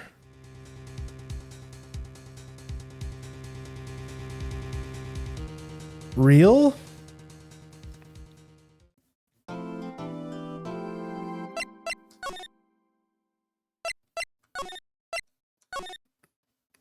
So Edgeworth's past is going to be very important. So the next time we're gonna have to use all the evidence we found. I feel like it's gonna date back to the G1 incident again.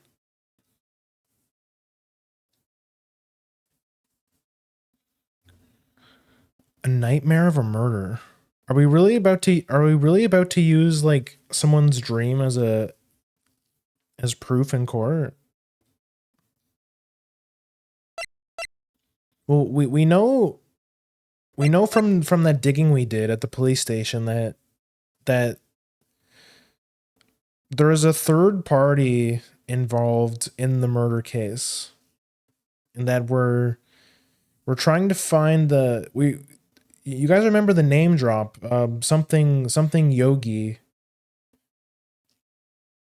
So, and we know that they were involved during the G2 incident.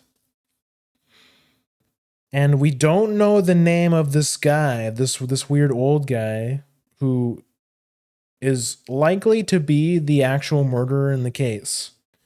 And all of a sudden, this guy who we were about to question disappears, and we don't know his name.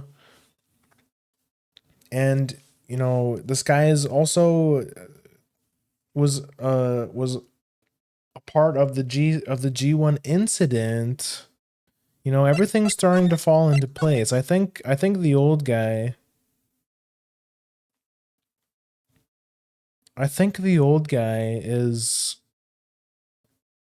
The old guy is looking pretty sus right now. Like, why would you escape if you weren't guilty? You know what I mean? It's all coming together, yeah. It's all becoming clear. who is this mysterious old guy? Is it this mysterious name that dropped during the case file? This Yanni Yogi? Is Yanni Yogi the real killer? And is Yanni Yogi this mysterious boat shop owner? Because we know that he's not all there, right? Like he seems like senile. But when we were reviewing the case of the G1 incident, they said that the third guy so there was 3 people in the elevator. It was Miles Edgeworth, his dad, who was killed, shot through the heart, just like this case. And the third person in the elevator was this Yanni Yogi guy, who suffered from brain damage because inside the elevator there was like low oxygen or something. So he suffered brain damage. So that would explain why this dude is acting so funny.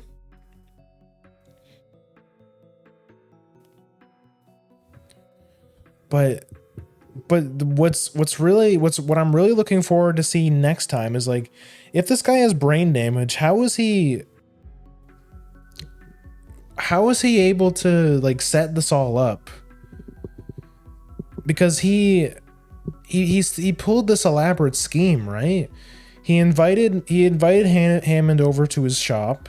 He kills him.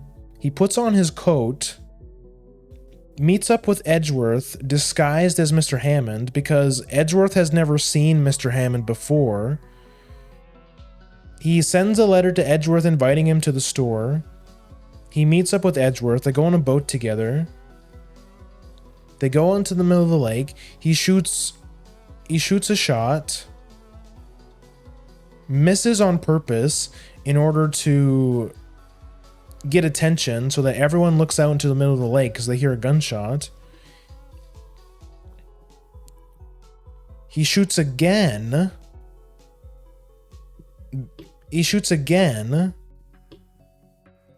Now that people are paying attention, and then drops the gun in the boat and then jumps off the side into the water to make it look like Edgeworth shot him and he fell into the lake.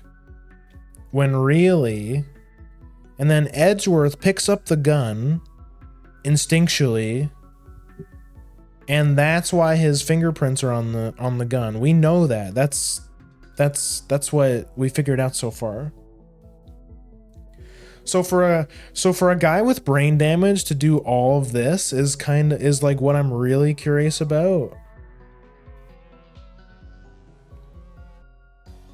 So I'm really it's getting juicy. But you're gonna have to wait till next week to see the thrilling conclusion of case 4.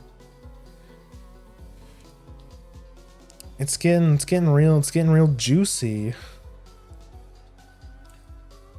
Oh, also, I just realized I have this on. Okay, there we go. So that's it. That's it for this week. You're gonna have to wait till next week to see what happens. See who the real murderer is. I think we know who the real murderer is, but you know. But why? Why did he do all this? How did a guy with brain damage do this like elaborate scheme?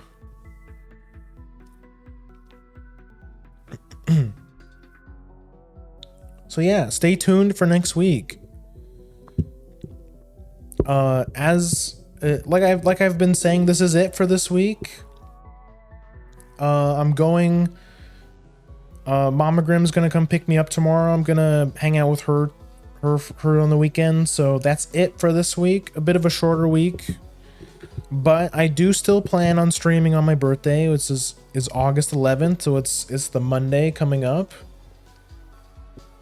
I'm gonna try my best to stream.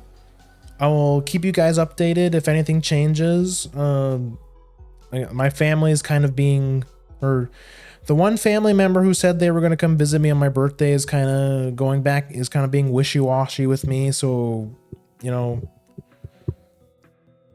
we'll see what happens. I'll keep you guys updated.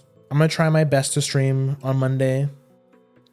So keep an eye on the socials.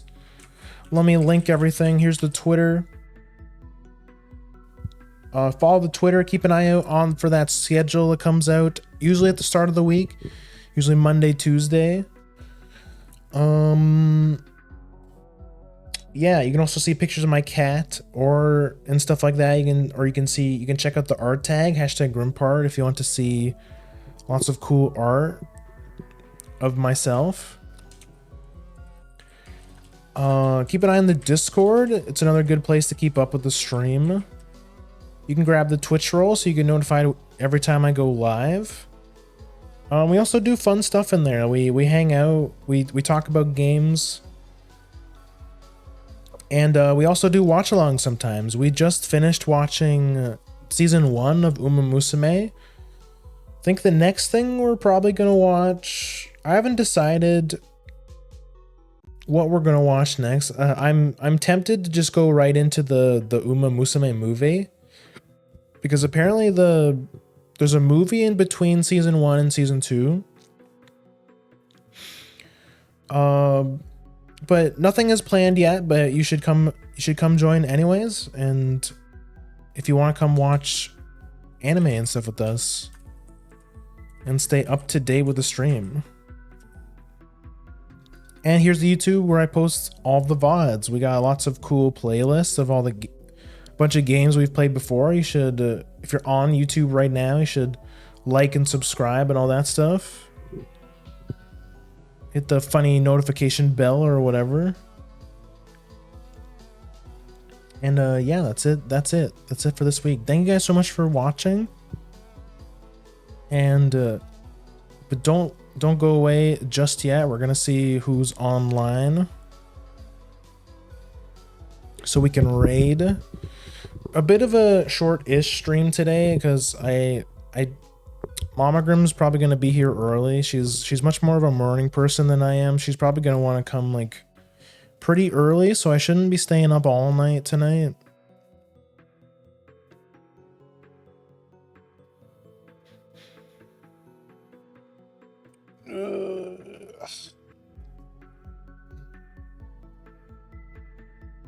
Oh god, I just got hit with an ad like right now. Okay, well, I'll wait for the ad to finish.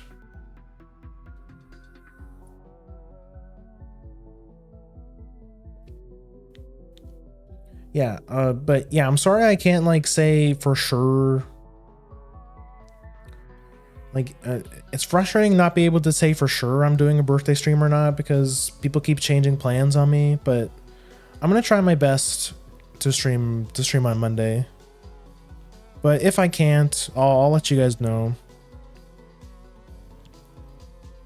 But who are we gonna raid? Farah is online playing Wind Waker.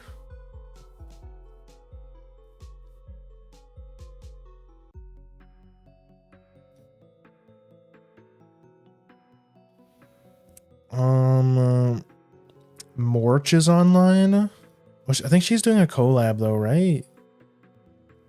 She's collab. Yeah, I feel weird rating collabs, especially when it's like someone that big.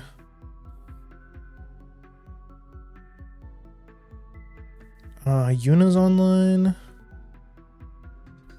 We've rated Yuna this week.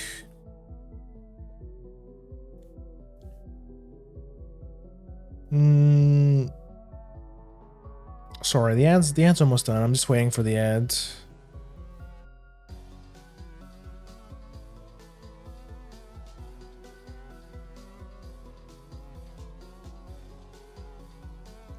Sophie is on.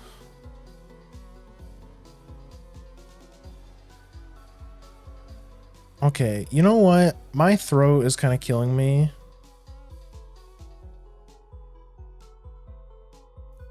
Why don't we... I don't want to feel tempted to stay in and chat and stuff like that. So you know who I'm gonna raid? We're gonna raid one of the best channels on Twitch. We're gonna raid Shrimps 24/7.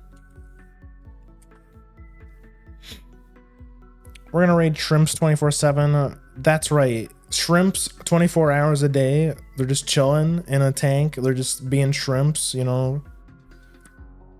I think there's some snails in there too. Let me have a look. What's going on in Shrimps channel? Yeah, there are some shrimps. How the